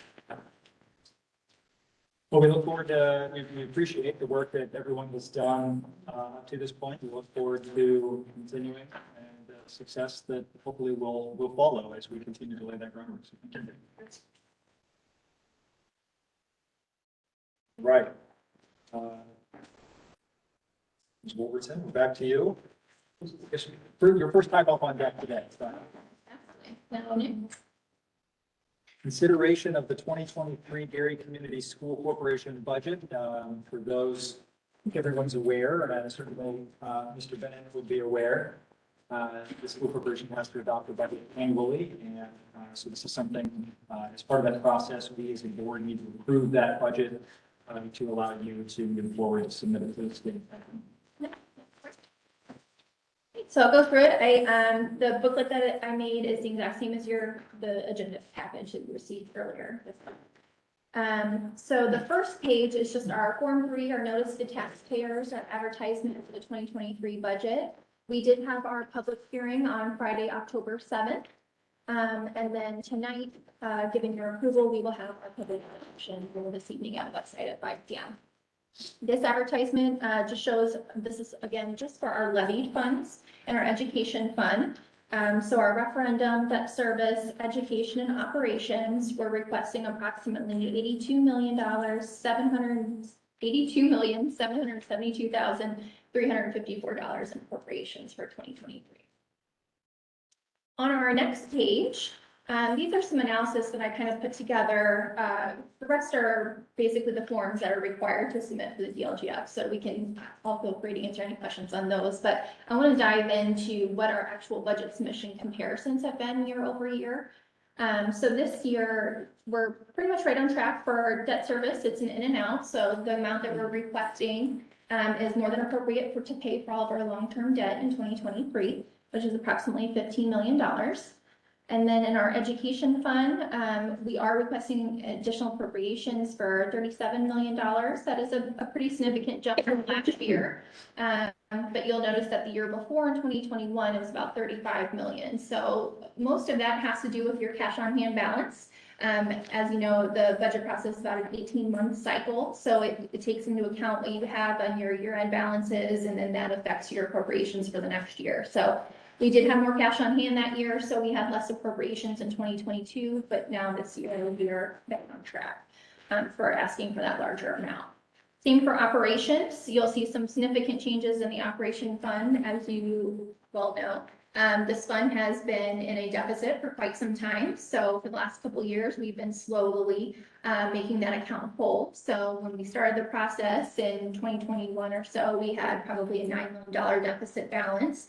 That again feeds into the amount of appropriations you can ask for year over year. So now currently we're closer to a $3 million deficit, and hopefully by year end, the account will not have a deficit. That's our goal. But that allows us to continue to ask for more appropriations each year. And then for our referendum fund, that has been pretty consistent with what our budget asks are for this year. Initially, when we started, we weren't sure necessarily what our budget was. So we'd asked for about an $8.9 million budget. Now that we know what our tax collection rate is and the actual amount of money that we're receiving, we feel comfortable with asking for that $10,500,000 this year. Also, the state of Indiana, our growth quotient is about 5%. So that plays into the fact of a 5% increase on the amount of levy that we're going to receive for 2023. And then on the next page is our record of property taxes levied and collected. So this shows exactly what we have collected on a percentage basis for our net levy. For our debt service and referendum fund, we're averaging about a 75% collection rate for those two funds and about a 95% collection rate for our operations fund. Those have been pretty standard and historical. You'll see a little bit of fluctuation in operations, but about 88 to 95%, and it seems to be holding true. Operations will have about a $6 million net levy, and then we plan on collecting about 95% of that $6 million. So it's continuing to increase, which is good. The next series of forms are just our DLGF worksheets of what our maximum levies are that we can request. These are forms that they produce for us, and we just use them in the calculation. So you'll see our maximum levy for operations in 2023 is $29 million. Again, to note that Lake County has very high circuit breaker credits. So, you know, depending on what our credits end up being for 2023, we're really only netting about $6 million of that maximum levy. And then on the next pages, same thing. This is our debt service calculations from the DLGF. This is the amount of debt obligations on our bonds and leases that are to be paid, and then what our maximum levy would be. I know it's important to kind of point out as well in the Form 3, there is a slight increase in the levy amount that we're asking for. It says 24% and not the standard 5% that I mentioned, which was our growth quotient. That is due to these forms actually had a larger levy. So I wanted to make sure we didn't leave any money on the table, and we asked for the maximum amount, but I am anticipating about a 5% levy increase in debt service. And then everything else specifically is just the actual worksheets that we use for our calculation, our current financial year worksheet, the Form 1 expenses, which itemize each fund, their expense totals based on our chart of account for appropriations, debt service, and our miscellaneous revenues. And then as well as our Form 4B, which is just our financial worksheet, which shows that we'll have a positive balance with the appropriations that we're asking. That's quick. Before we go to questions, I just want to say you've done a great job in your role as CFO, and it's been great to see just that uniformity and stability come to this area. It's fantastic, and appreciate all the hard work and your dedication to the school corporation to help us and help the team do the things that schools are required to do. So, thank you, great team. Mr. Chairman, you got the same report that I did for my budget field staff. How well prepared she is, how thorough, and nice job. Mr. Chairman, I was trying to catch up with her. I think one of my document pages was my copy, but what did you say would be the excess with the balance that would be left for in the next calendar year? What is that month that you said? In terms of like an ending fund balance? Yes, sir.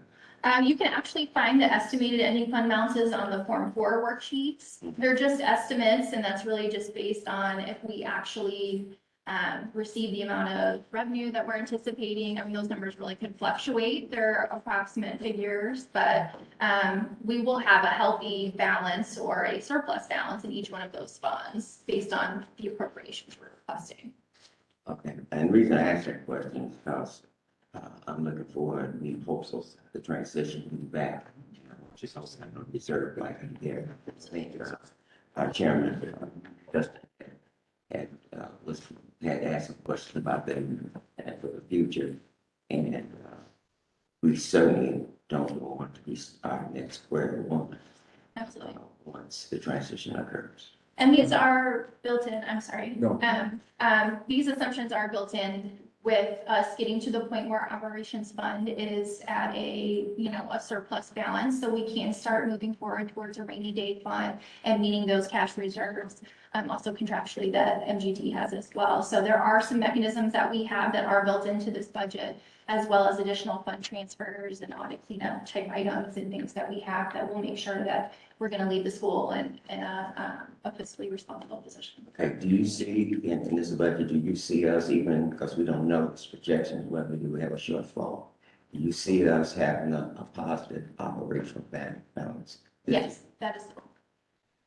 Dr. Smith, I was going to say that mid-March would be a good benchmark for us to look at because that will be a time when the school will have done an annual financial report and we will know if her projections from last year at this time actually come out to be what they are. And then if they do, then I think that will be a precursor to accepting the fact that these estimates that she's put out now will probably be accurate as well. Again, contingent upon circuit breaker, contingent upon collections, et cetera. So, Mr. Bennett, I won't be here in March.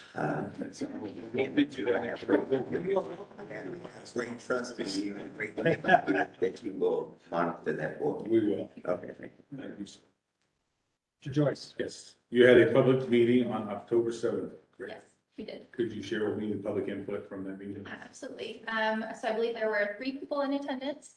For the most part, I answered all the questions that were kind of relevant to the budget. There were some comments made regarding some more capital improvement items, 1065, things like that. So we kind of explained that after the meeting, that there were different pots of money, ESSER, still things in place. So some of those concerns would be addressed, but through other revenue streams.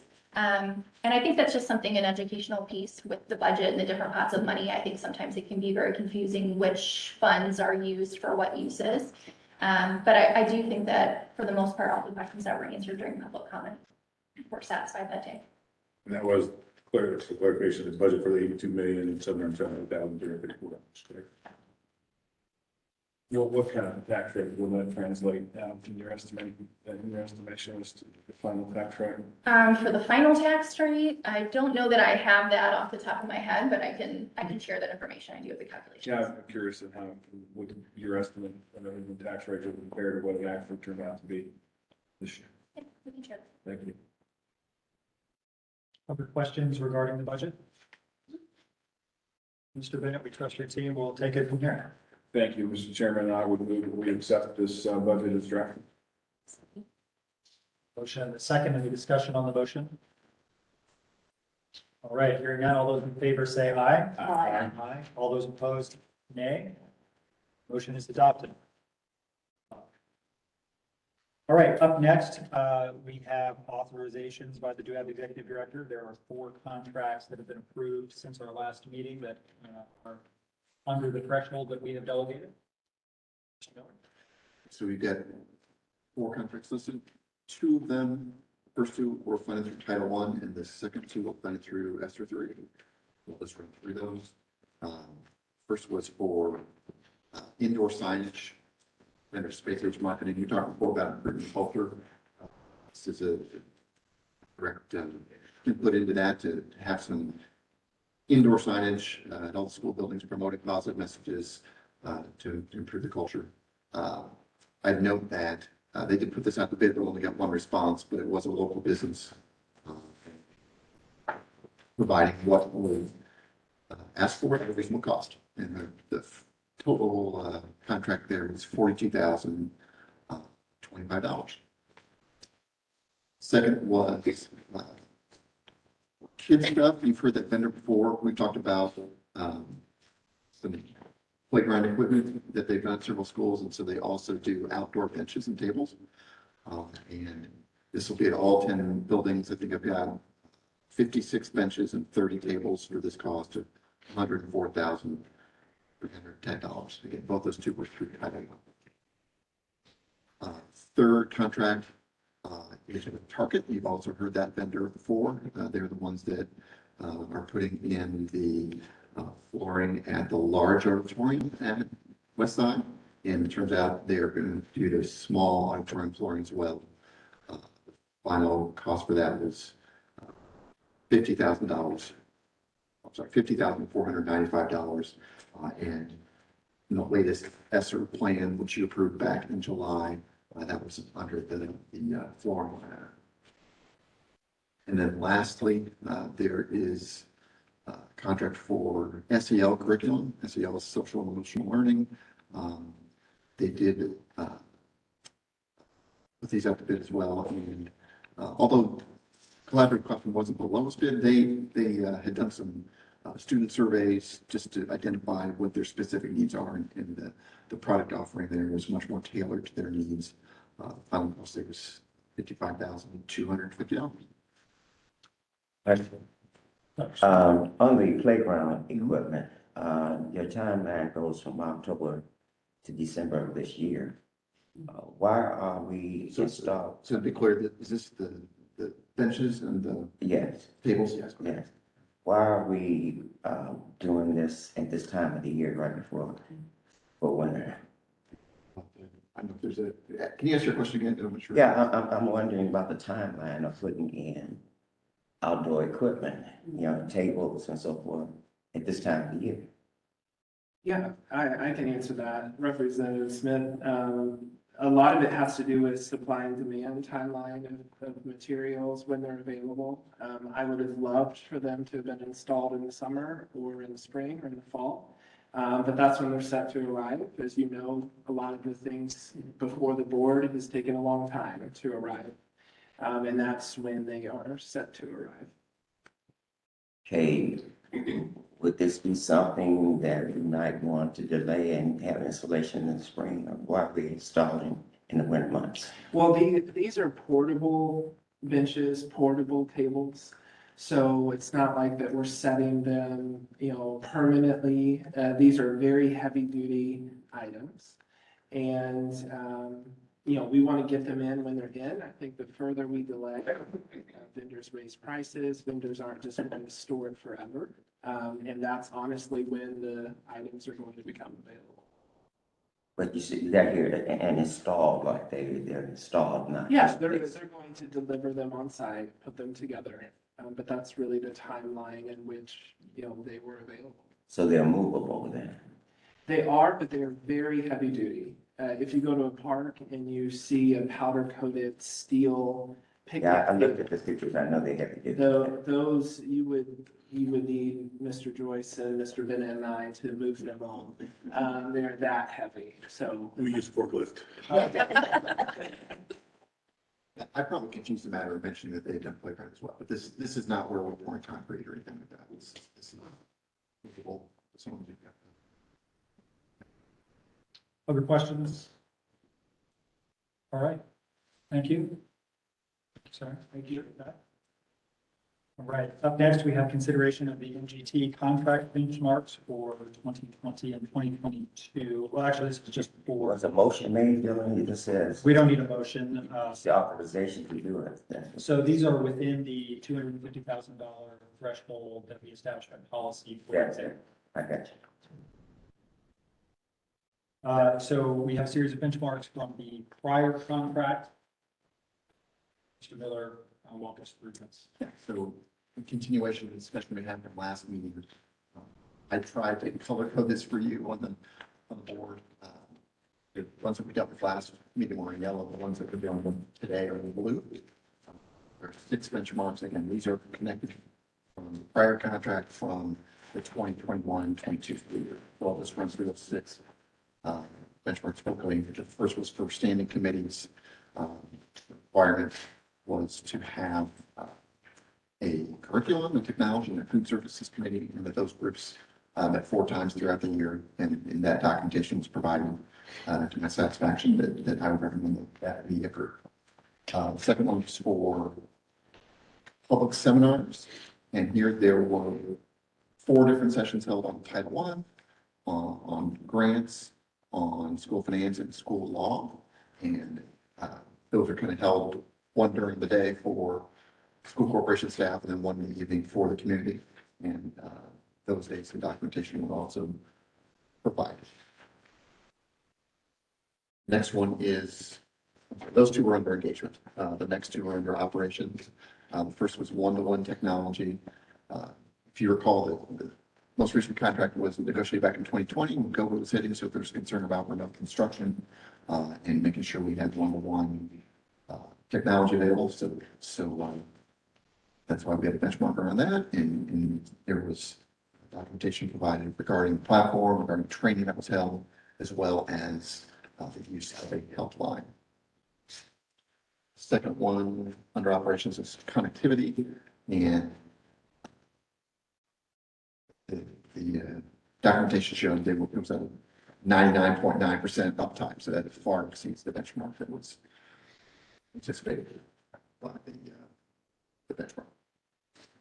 And then moving to fiscal, there was one for balanced budget. We held this from last meeting. There was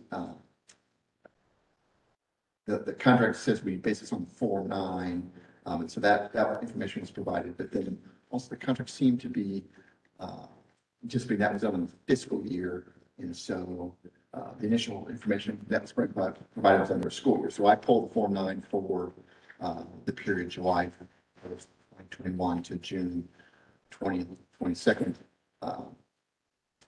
And there's some reimbursement funds that are included in that that has to do with timing of when these federal grants are paid. So when you exclude those, it demonstrates that there was a positive surplus for the school year that's contemplated by the contract. And then lastly, the VDRP, this is viable deficit reduction plan that was created 5 years ago, and the for that in 2016-17 school year, the corporation ran a $21.5 million deficit. For the calendar year 2021, there's a $2 million surplus. We've been talking about that before. The substance of the benchmark is to just demonstrate conformance with the initiatives that were put in place. And those initiatives have been implemented. I believe there's 4 of those initiatives that are still left to be implemented that we can look forward to in the future. But in terms of putting those initiatives in place for the most recent school year, I would say that they have conformed to the plan. The recommendation, I'm glad to recap those for the purpose of the motion. Questions or comments for Mr. Miller? Right. Well, we have before us a series of benchmarks totaling $375,000. Would entertain. Mr. Chairman, I make a motion we accept the benchmarks to be completed as presented in amount of $375,000. Motion, is there a second? Second. A second. Is there any discussion on the motion? All right, all those in favor say aye. Aye. All those opposed, no. All right, motion is adopted. Thank you, Mr. Bell. Up next, we have consideration of the MGT contract for the period of 2022 to 2024.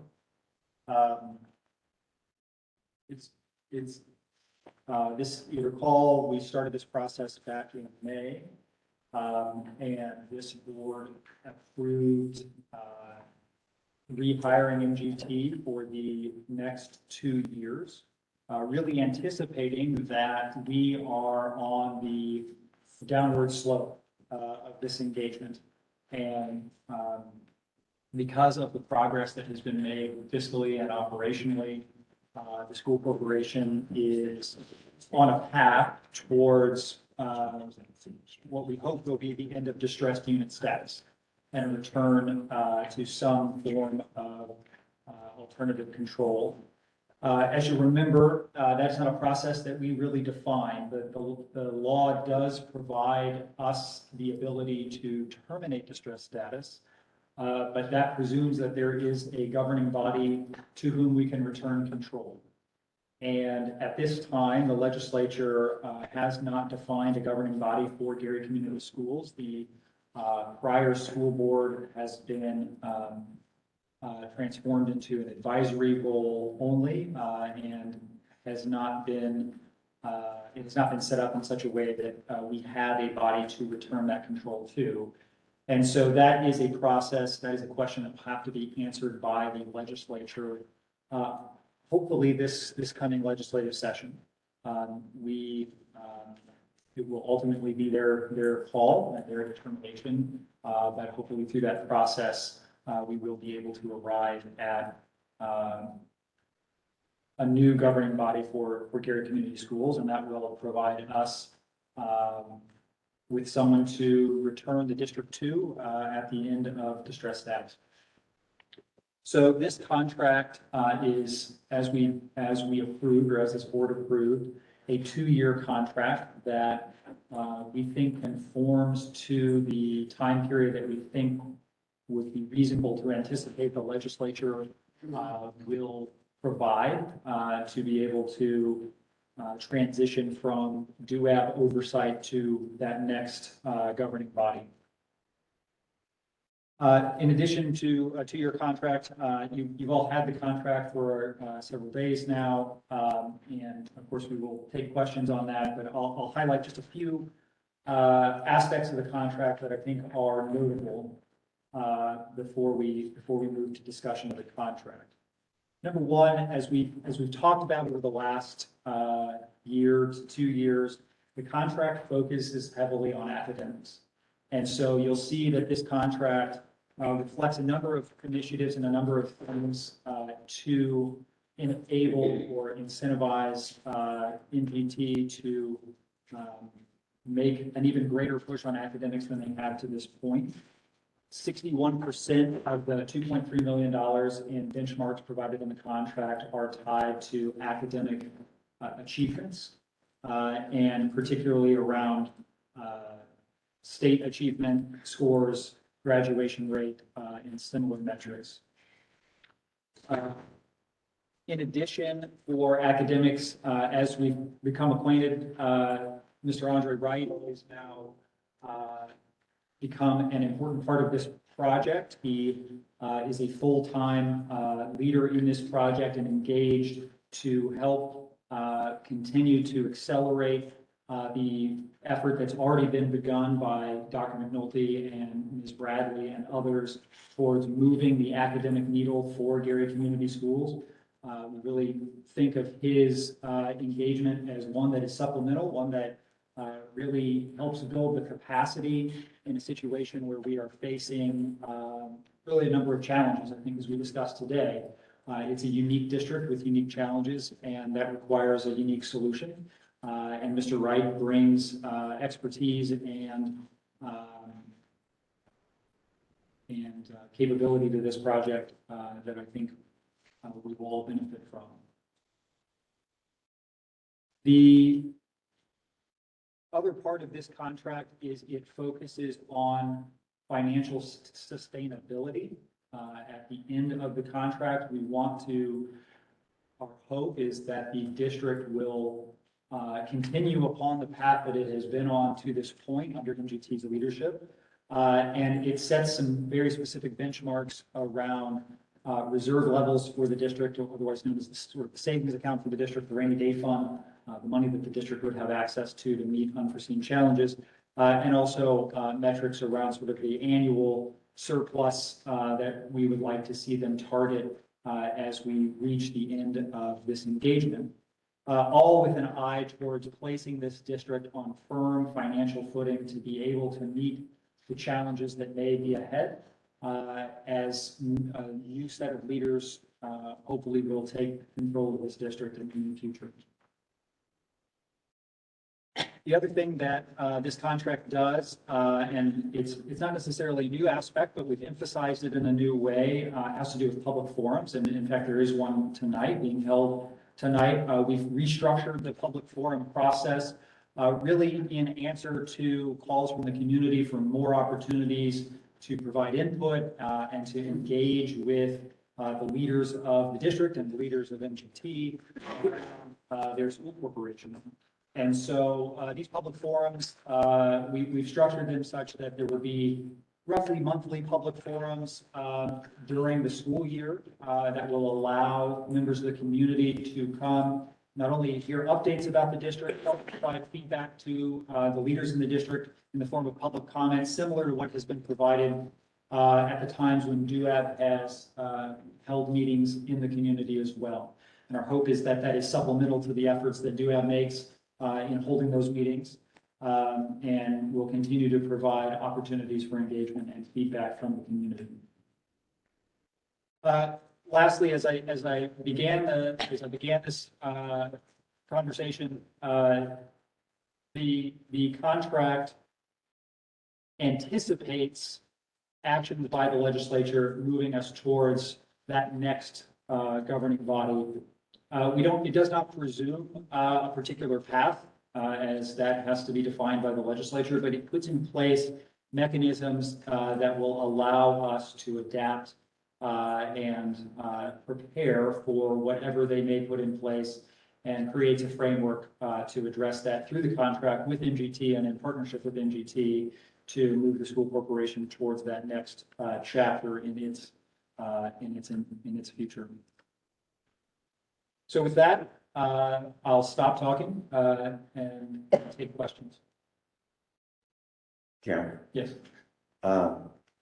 Spent a lot of time on this contract, so I have multiple questions and points to make. In the first paragraph of this, I see the Gary Schools Recovery LLC. Later on in the document, I see MGT of America. Who is this contract with? I've never heard of Gary Schools Recovery LLC. Yeah, so Gary Schools Recovery has been the entity with whom DUAB has contracted from the beginning of this engagement. It is a subsidiary of MGT and is the entity that they have established for business purposes to run Gary Community Schools, but it is wholly part of MGT. I think I'm representing that. So why do you list MGT later in this document?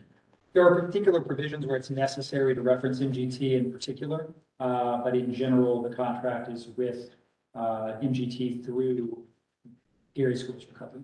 Well, our next question is, you define Gary Schools Recovery as the manager, so it's the entity, not a person, right?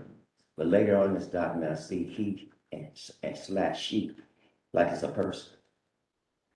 That has been a continuing approach to this issue from the beginning, that we have defined MGT or GSR as the manager, but recognize that there are individuals empowered within that organization who function in certain roles. So when you say manager and use he, she, and then later you say manager and say it's, like it's an entity, it's a bit confusing. I think it has to do with whether you're referring to the entity or to the designated lead in the contract. Okay, on the bottom of page 1, you list the total amount of this 2-year contract, and then you break it down so I have base amounts for each year. How does this total contract, the total amount, as well as these 2 sub-years that you have here, how does these amounts compare to dollar amounts? Are they more or less or what? The prior contract? Yes. Yes, it is an increase from the prior contract. If you take the total of the 2 years, I believe it's 200,000. I should have that at the top of my fingertips, but I believe it's a $200,000 increase in total over the 2 years, over the 2 years prior. How much? 200,000 per year. So base fees are the same, but if you had base 200,000 a year. Yeah, sorry. benchmarks, yeah. So 400,000 in terms of. And really, that was a recognition of two things. One, we're in a highly inflationary environment, and we understand that just as the costs for state government have gone up, the costs for our providers have gone up as well. Also, a recognition that MGT has brought more resources to bear, particularly on the academic front, in this engagement, at our requests and our encouragement in the form of Mr. Rajiv Bajaj and Mr. Andre Bright. And so a recognition that same time that we are asking them for additional engagement beyond what we've had in the past. Yeah, on page 2, for year 1, we shall say we shall not exceed 50,000. And then the next year it's a big jump to 850,000. Quite a difference. Yeah, so those are the fiscal benchmarks. One small portion of that benchmark is tied to those public forums that I was discussing, and they're really just around a recognition that they're held and done regularly. The majority of the fiscal benchmark, I believe it's 800,000, is tied to the achievement of those sustainable financial metrics that we have identified in the contract around levels of reserves and levels of operational surplus. And so the idea was we want to incentivize that at the very end of the contract, because we don't necessarily care. We have a good sense of it today, but we don't care if MGT achieves a certain level of reserves and surplus for the district today. What we would care about is how they leave the district. And so we wouldn't want to reward the achievement of a level here earlier in the contract, only to see that diminish at some point in the future and not really wind up where we intended to be. On page 3, section E, could you explain that to me?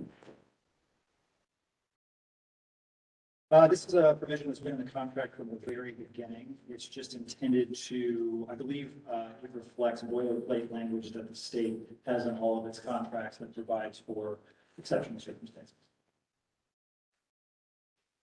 Okay, but what does it really mean?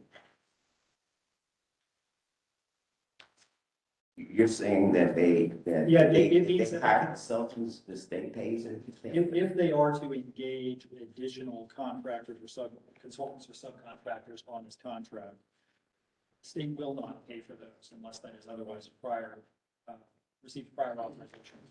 But this is an expense passed on to the state. State that hasn't occurred and we don't expect it to be.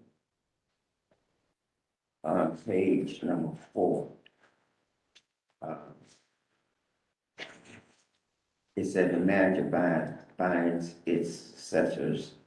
Could you explain might be the successors? I'll defer to counsel on that question, but this is typical boilerplate language for state contracts. You're talking about. Section 6. Yeah. So essentially, it is boilerplate language. It's highly recommended by the Department of Administration, and it deals with the reality of companies closing or being bought out by somebody else. So it's just kind of envisioning that if that were ever took place during the term of contract. I got this one is it meant that somebody can manage a school corporation future with understanding that we're trying to phase MGT out. Yeah, so it's not. But so during them 2 years, if they change ownership or something, then that would be applicable to that. Yeah, so it essentially says that you can't be bought out and continue to operate under the same contractual arrangement that's here without kind of written consent of the state, because the state contracts with a single party and is not contracting with a potential future party. So it's dealing with that. It's not really dealing with the transition out of the distress status. There are other sections in the contract that try to contemplate that. Some of my notes have gotten cold on me. That drop down on page 5 to number 9. We've already dealt with that. We've dealt with that.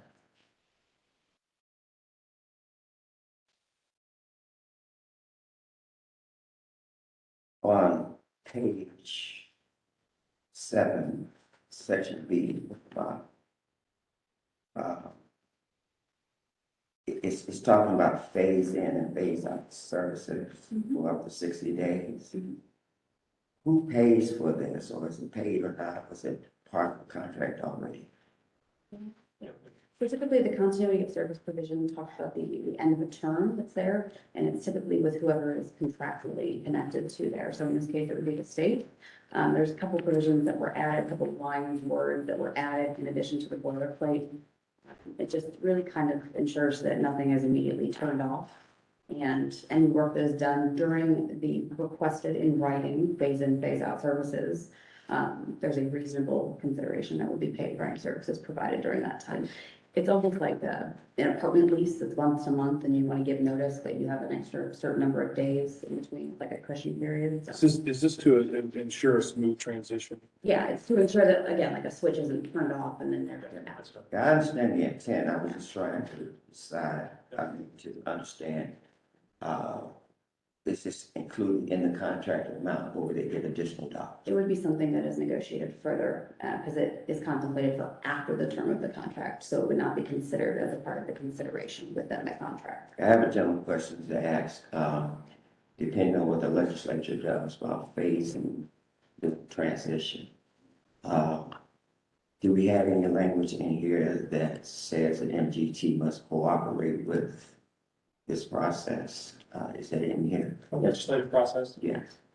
I don't know that we have language specifically directing them to cooperate with that process. It's certainly our expectation that they will cooperate with DUAB to the extent that they are needed in that process. And I believe they've indicated a willingness to engage as needed, should that be required. I've talked about Dr. McNulty briefly about this, and she has a mindset to cooperate, but I just felt that we may need to put something in the legislation rather, that deals with, the impact to phase in, phase out, for smooth transition. Yeah, and I think some of that will be discussions potentially with Governor Bob. Okay, on page 14, you listed specific people. What if they quit? What if they fire? What if they die? I'm going to speak to the So, key yeah. persons, how it So- functions. I'm gonna stick to the federal grants to lead, just a little more of a. We're all making for you the contract. So kind You're of- not guaranteed money. Right. So kind of beginning of a key person's provision, there's two things that kind of work in harmony, but one of them talks about if they leave employment or they change, or there's also something that's contemplated if the state were to request a change. There's an outlined process where it's collaborative here of what happens. And so the idea that if somebody leaves employment, they have to bring in somebody new that has to be approved by the state to act in the new position. Here, because we've added additional resources, we've kind of supplemented the original team, we've broken those things down more to have a clear idea of what the new resources being added to the team are. But changes to those that are specifically identified would have to be done in writing and at the approval of the state. In the initial legislation, the legislation identified 3 roles. It seems like we're adding more roles in here than those 3. Yeah. And my question also is who's paying for all this? Yeah, so I know that the legislation originally enacted spoke to an emergency manager as a single person. The way the contract, I believe, has always contemplated the emergency manager in this case is the entity and its resources. And so here, because there was the change, there was a dual perspective, there was an additional resource, we thought it was really valuable for the board, but also for everybody that's engaged in reviewing the contract to see what the new addition is and to break those out. But the contract itself has always envisioned it as the entity and not a single individual, just one person. That's right. So I think the Okay, next but- one you're referencing refers to a CAO and a CFO. Well, yeah, it refers to 3 and manager, 3 people. It actually refers to superintendent. Pardon? I didn't understand that. No, it refers to the superintendent as well. And I think, so this contract deals with how the CAO and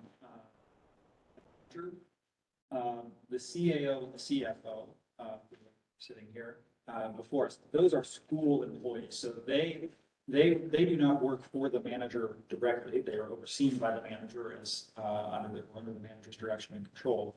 But they are not employees of MGT. They are employees of Gary Community Schools and are employees who presumably will remain once the contract is terminated. They remain with the district. There are employees, what this section deals with is the employees of the manager. That's Dr. McNulty, Mr. Wright, Mr. Bajaj, Mr. Parrish, and others who are engaged on the project. Those individuals are all part of the manager's team, and that team has fluctuated over time from the beginning of the contract. The people have changed to some extent. Mr. Parrish may be the only constant through that process. But the composition of that team changes and is adapted to the needs of the situation. But this hierarchy here seems to be putting people in place that the legislature didn't put in. Yeah, it's not putting people in place in the sense that what it is it's representing just the leadership structure within the manager over specific spheres of the school, right? So Mr. Wright is really leading the academic effort, and that's why he's been engaged so much here at the beginning. And Dr. McNulty continues to lead the school on a day-to-day basis and otherwise function in that capacity. Okay, when Mr. Wright was identified initially, he was identified as a consultant. Now he is an employee. He has always been an employee of MGT. So he will remain, he still is an employee of MGT as Dr. Okay, but wasn't both gentlemen identified as consultants initially? I mean, they're all technically referred to as consultants, but that they serve different roles. Even Dr. McNulty is a consultant? Technically, yes. She functions as the designated management lead. Consultants don't have power. She's in a line. This is a very unique arrangement with the state. But it reflects the arrangement. I know you have the power, I disagree with you, but you got the authority, so I'm just gonna take that wrong. Things that change, things that have to change. Then the difference. On page 17. Okay, you talked about the oral report, I know we got an oral report today. But we've also had print reports, so this is done at the discretion of the manager. And I believe this is just boilerplate language for the state. Progress report is something of the boilerplate and all, we kind of go into far more detail of what the actual regular reports are in attachment A for purposes of this contract. Page 20.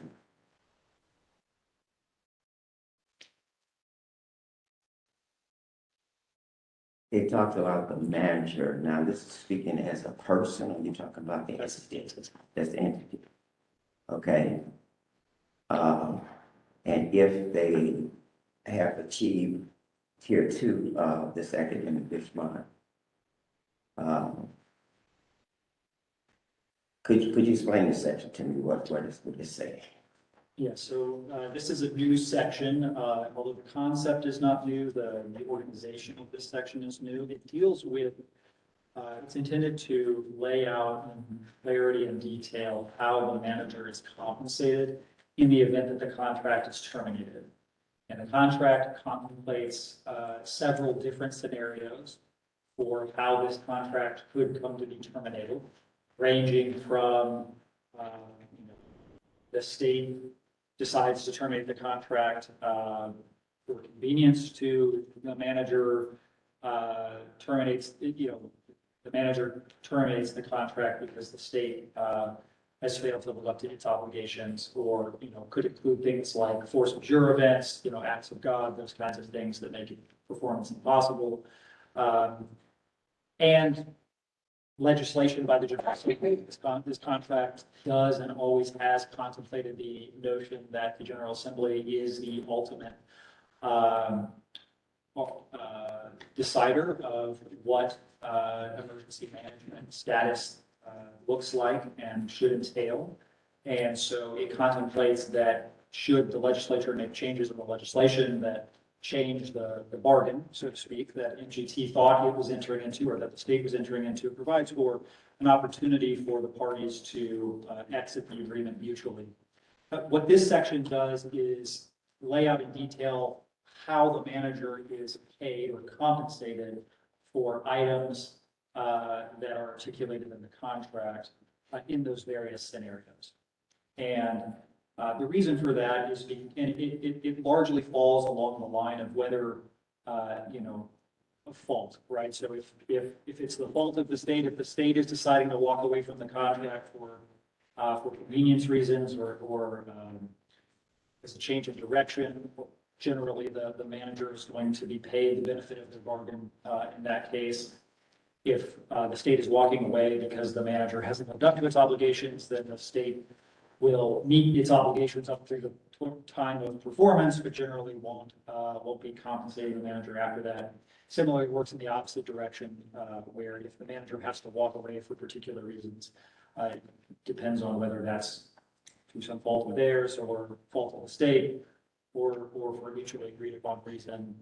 It's articulating how the manager will be paid for those aspects. Item 51 on that same page, it talks about travel. Is this boilerplate language? Yes. Yes. And so who's paying for the travel? It's actually subsumed within the contract. To this point, we have never paid travel expenses above and beyond the remuneration that's in the contract. And page 21, I see MGT here. Why did we make the difference between of the manager You're page? talking about section 54. Yes, yes. So section 54 is the new provision in the contract and really is one of those provisions looking forward to the transition from MGT to some new governing body. And he's trying to anticipate the situation where MGT offers as a company an array of services, consulting services and other services in the educational space. It's trying to anticipate that there may be instances where the new governing body may choose, and the new leadership may choose to engage MTT in some way going forward. But we wanted to provide a clear mechanism to ensure that that new governing body could engage MGT if it so chose at a future time and provide a process for how that would be handled. Obviously, we want to be careful of the idea that somehow MGT or the new governing body were not free to make that choice, or that MGT would otherwise be binding that new governing body to some prior arrangement. It's really intended to ensure that there is a process for that to take place if that new leadership structure should, or if those new leaders should choose to go that direction. But if that board that assumes their school operation in the future, wouldn't they have the latitude to do that anyway? They do, but we want to be clear because at least as the legislation was written last year, it contemplated an overlapping period of time. We wanted to make sure that it was clear how that would be handled.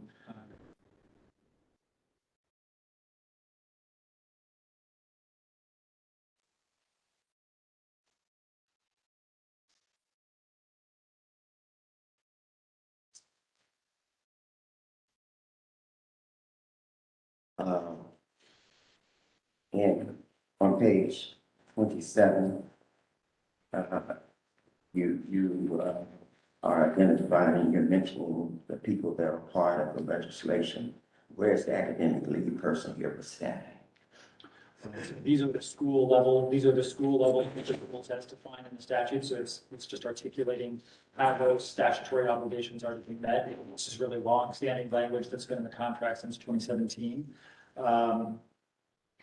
The management structure and how that is articulated is dealt with elsewhere in the contract.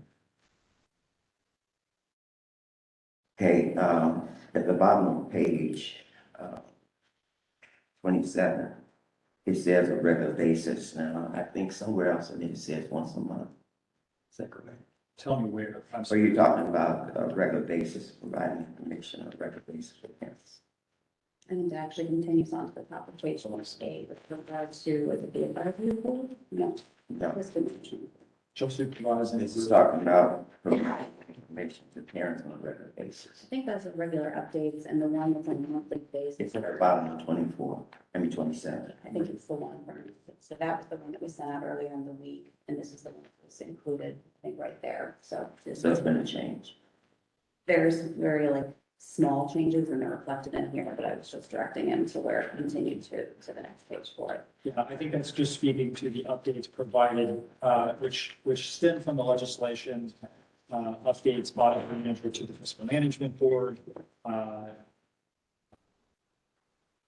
mayor of the city of Gary, Department of Education, and others. So I think it's about providing that information. That, again, that's longstanding language that's been there since 2016. And the book that every month one that you reference, there are specific reports that I think. Okay, well, number 4, you started talking about whole regular monthly forms. And I just wondered if those conflict or there. No, they're in addition to that. In the public forums are also by statute. We've just outlined them in more detail. Okay. I'm concerned on number 4 on page 28 that as I've attended many of these meetings, people ask questions like here at DUAB, you allow public comment, you don't answer the questions. And is there a provision here that requires them to? It does, but in a different way. So similar to how, well, perhaps different than how we handle it, but similar in the sense that it does not require the emergency manager or the Gary Schools team to answer those questions on the spot. What it does is it allows individuals to make their comment on those questions, and then it requires MGT and school leaders to work closely with Mr. Miller to identify questions that were asked during the meeting and provide answers to those questions, I believe within 14 business days, is how we've defined it. And the idea is that that would then be posted on the web, on the school's website to ensure that there is some response to that question, but a considered response, one that takes the time to digest the question, consider all the questions that were asked and respond in time. On top of page 29, it talks about the advisory board, I guess, and quarterly meetings. Can other meetings be held or are they prohibited? I believe the statute only defines, allows boards to meet quarterly once. Okay. Now, whether the board, it's up to the board, the advisory board itself to adhere to that statute. It's not for the manager or school corporation or this board to police that provision. And that brings my follow-up question. Members of that advisory board feels like they don't call the meeting, that they have to wait until nobody calls a meeting. And I've heard that concern as well, and we've had a number of conversations with Dr. McNulty and have worked diligently to address those concerns.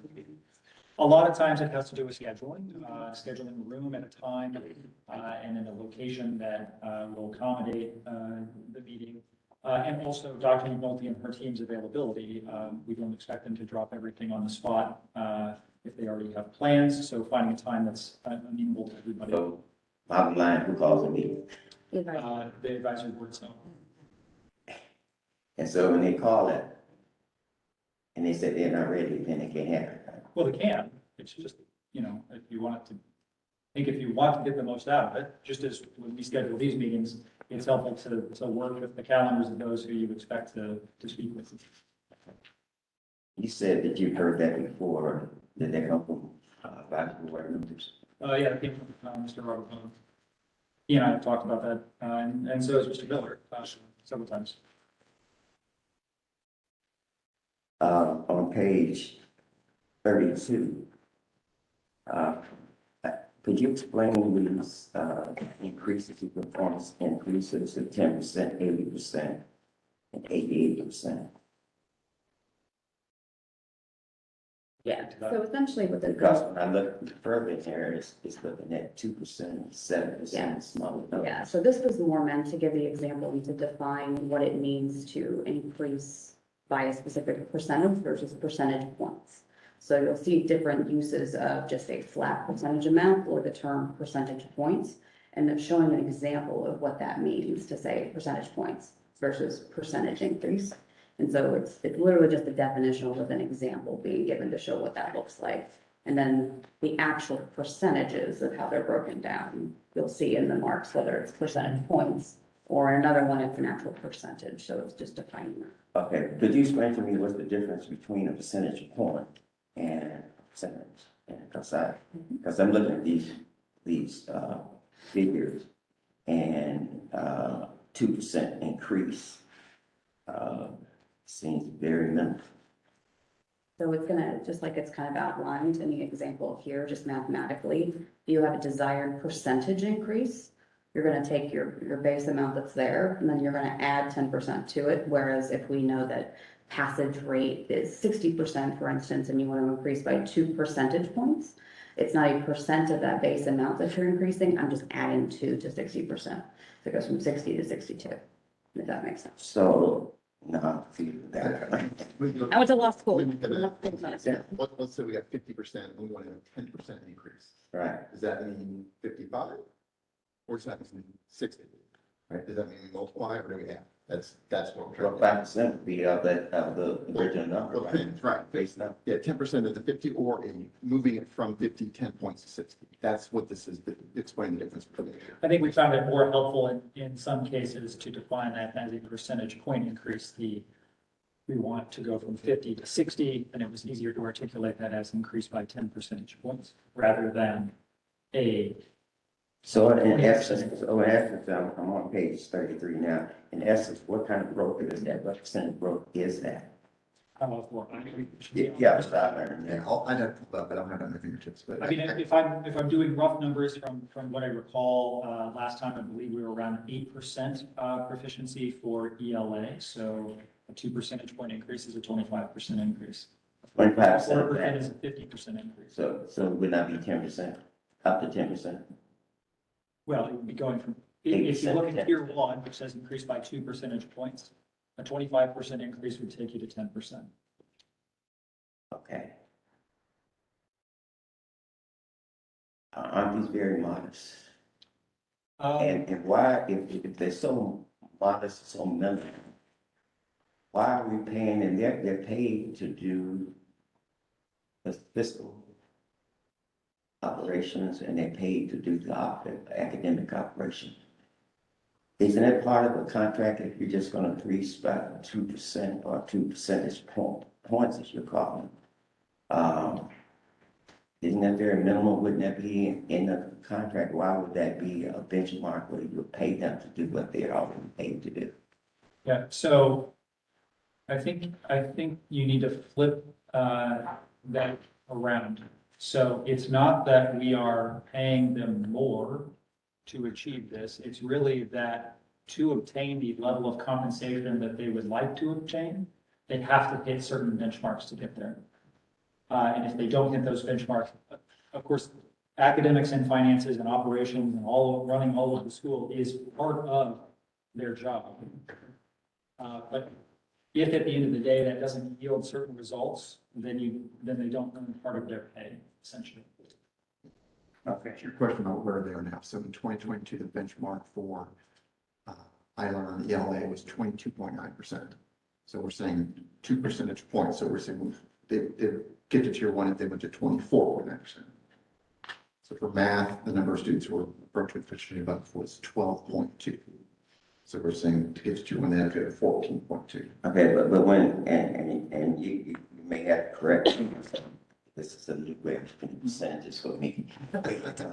But on page 34, when you said 5% of the students move to higher efficiency, I don't know what the student population is with Gary Coon School Corporation, but when you look at that, you're really just talking about 250 students out of 5,000 students.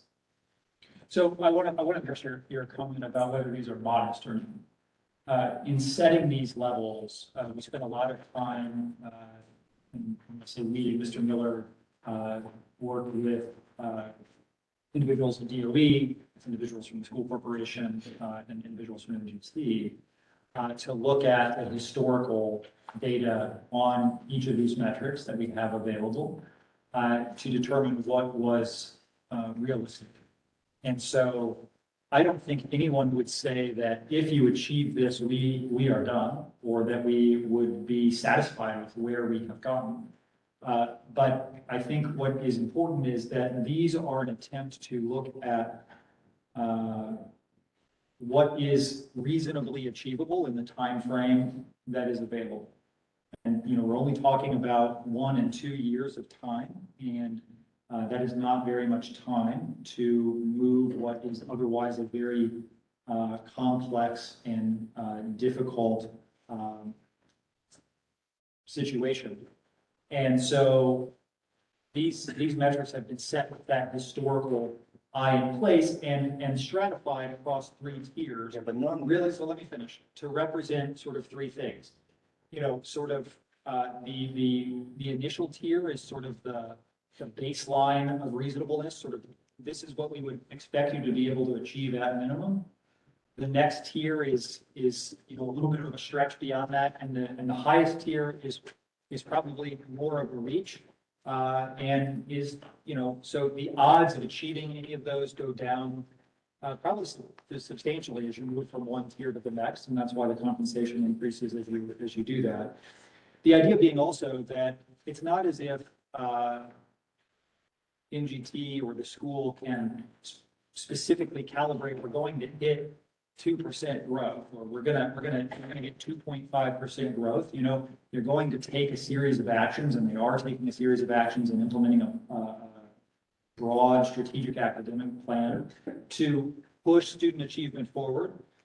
That will yield results. The question is to what degree, and to the extent that it yields higher results, they will receive higher compensation. But Mr. Chairman, what concerns me is normally the student improvement plan, you're saying that the population, the student population should increase 10% or whatever. And I encourage people to be very modest in their growth too. So if you so far right now, I'm expecting overnight you're not gonna get there already.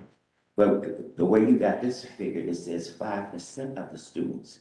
5% of students, you're not saying 5% growth for the whole student population. You're picking out 5% of the students, which is 250 students make the growth. That is right for the ILM scores, but there are a number of metrics, and growth was more tricky. I'll let Mr. Miller speak to that a little bit.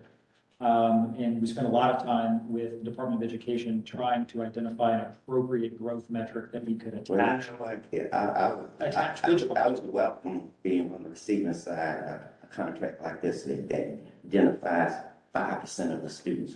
What about the rest of 95% of the students? But the reality is that even if these metrics are not much different than the metrics from the prior contract, and the reality is that Okay, but I wasn't the reality is that only one of those benchmarks was achieved on the academic front. And so to me, that indicates that they are not modest. They are not modest. They are a challenge to achieve, and they will require effort and work on the part of MGT and the district to it doesn't be some work.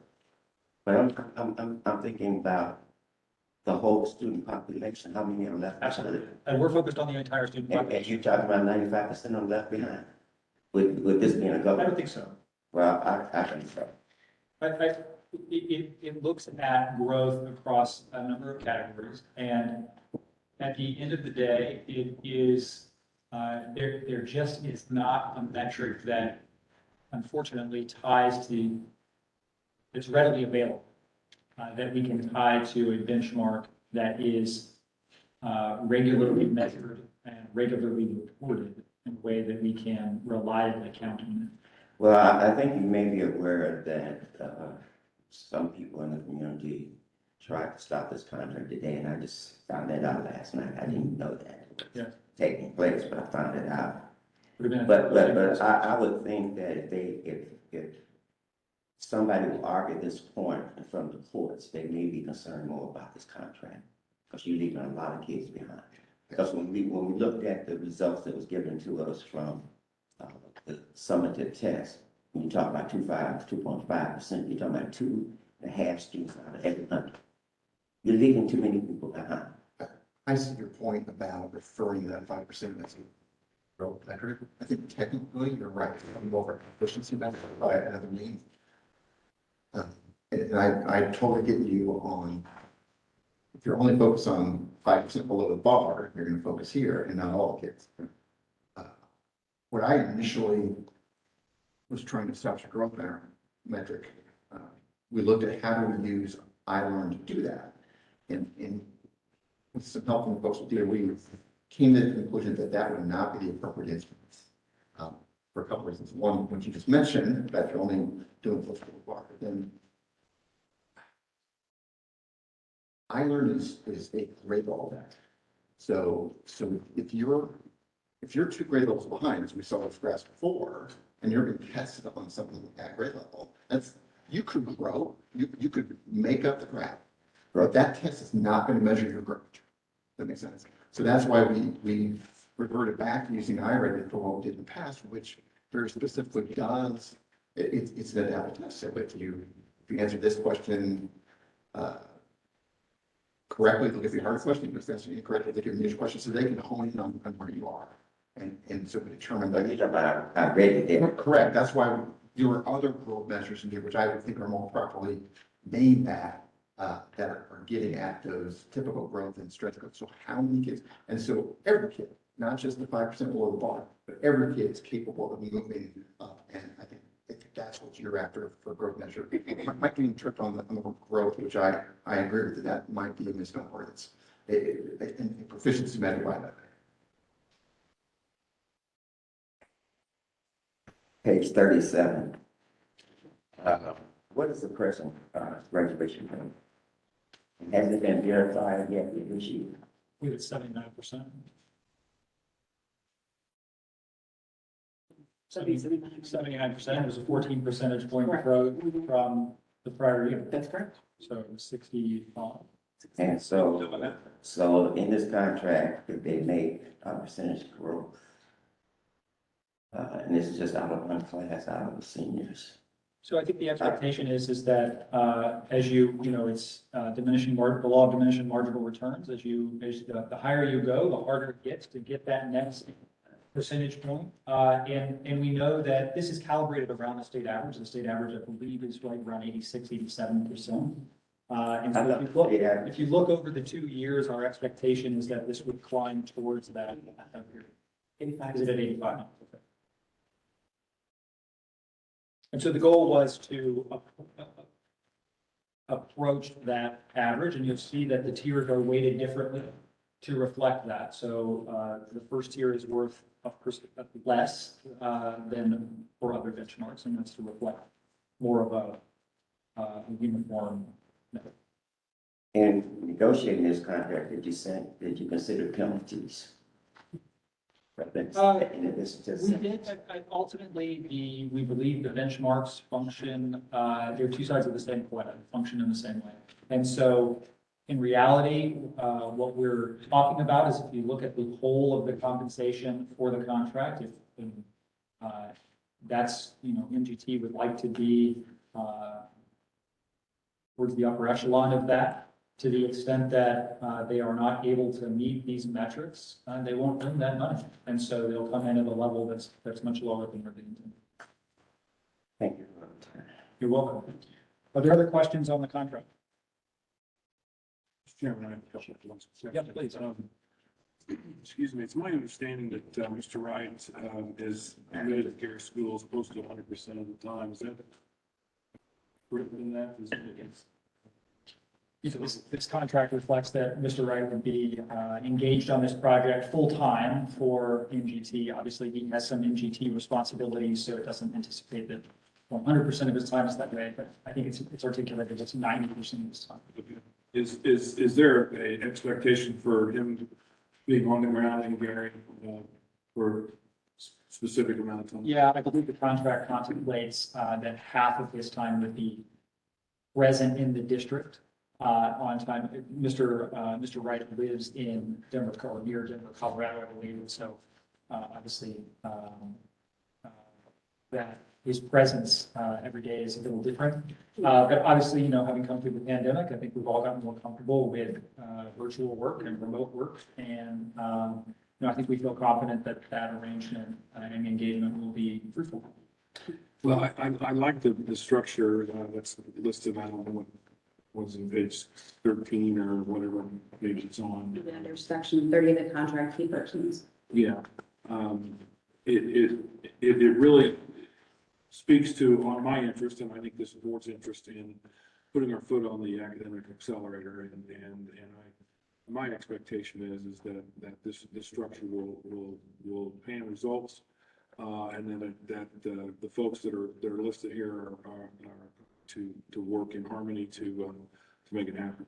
So I appreciate this part of the contract. Thank you. Other questions or? I had a question, and I don't know if I got an answer, was who's paying, you keep continuing to add people into the structure, and I've mentioned this before, when additional people have been hired. Who's paying for that? Some of those things you made them part of the budget, the operational budget for giving school correction. Who's paying itself? So members of the MGT team are part of, are paid, What comes out of this? are contract? paid by MGT, that, you know, that's It's where, already covered. yeah. There are, of course, members of the school team who are hired. You have 3 of them flanking Dr. McNulty here, who are members of the school corporation. And obviously, as Dr. McNulty continues to manage that district, they will continue to, you know, refresh that team as needed. Okay. All right. Well, we do have a final contract before us today. There are no further questions. I would entertain a motion. I move you accept the contract for 2022, 2024. So motion, is there a second? Second. Motion is second. Any discussion on the motion? A discussion that I sure hope, Ray, and that this is the last one. That when Amen. Representative Smith comes back, that he's here to help wind this down. And of course, a lot has to happen with the legislature, you know, making a proper finalization of who we turn it over to. I hope that all occurs within this contract period.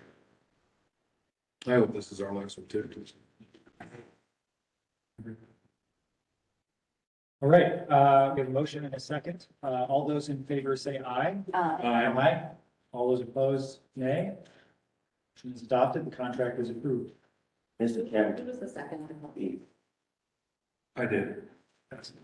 The president of the teachers union wanted me to enter into the record some other views relative to the acceleration, but I just read her notes that she sent to me. Would it be possible to just email those or? No, I'll have to read them. Okay. Okay, and then I said extensive. She wants you to first know that they haven't finished negotiating the contract. She says she is, that she said that when people have been terminated, to her understanding, that there are no exit interviews. And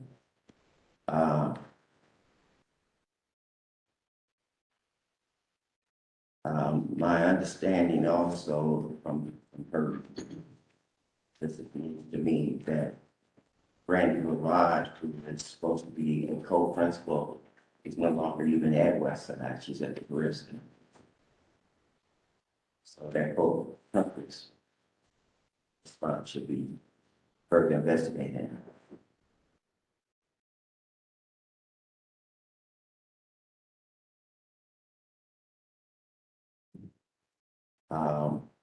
She's also expressing that her concern about not having a plan with too many programs. Programs are not the same as plans. They can be part of a plan, but it doesn't seem to be that.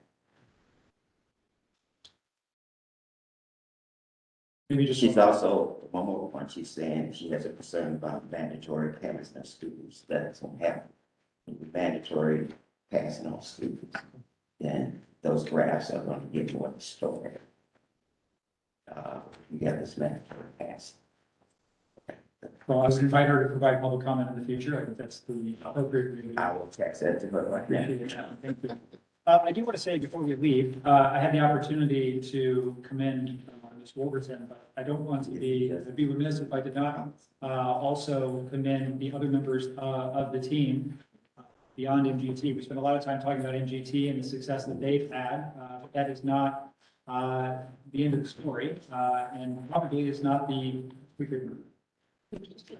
is probably not the bulk of the story. And so I do, in addition to Ms. Wolverton, we have Ms. Bradley and Nathan, who have provided with others great service to the district, and very much appreciate the work that you have all done, and are so thankful to have you on the team. I do hope that we continue to have you on our team and beyond, that the next leadership is able to take advantage of your services as well, and that we are all part of pushing Gary Community Schools into the future and into that next chapter. So I don't want this to just be a recognition that MGT has done great things under the leadership of Dr. McNulty and Eric Parrish over these last several years, but that the school corporation as a whole, and the leaders there and the teachers have really worked hard to move this district to where it is. So thank you. Yeah, we thank you for saying that. I think we view it as a team effort, the four of us are, working in pretty good concert with each other. And I think, yeah, we also have that same goal of pushing the district forward. And I think you see that because we work well together. So I appreciate, and I think they would all say the same. Yeah. Thank you. Thank you. All right. With that, we are adjourned.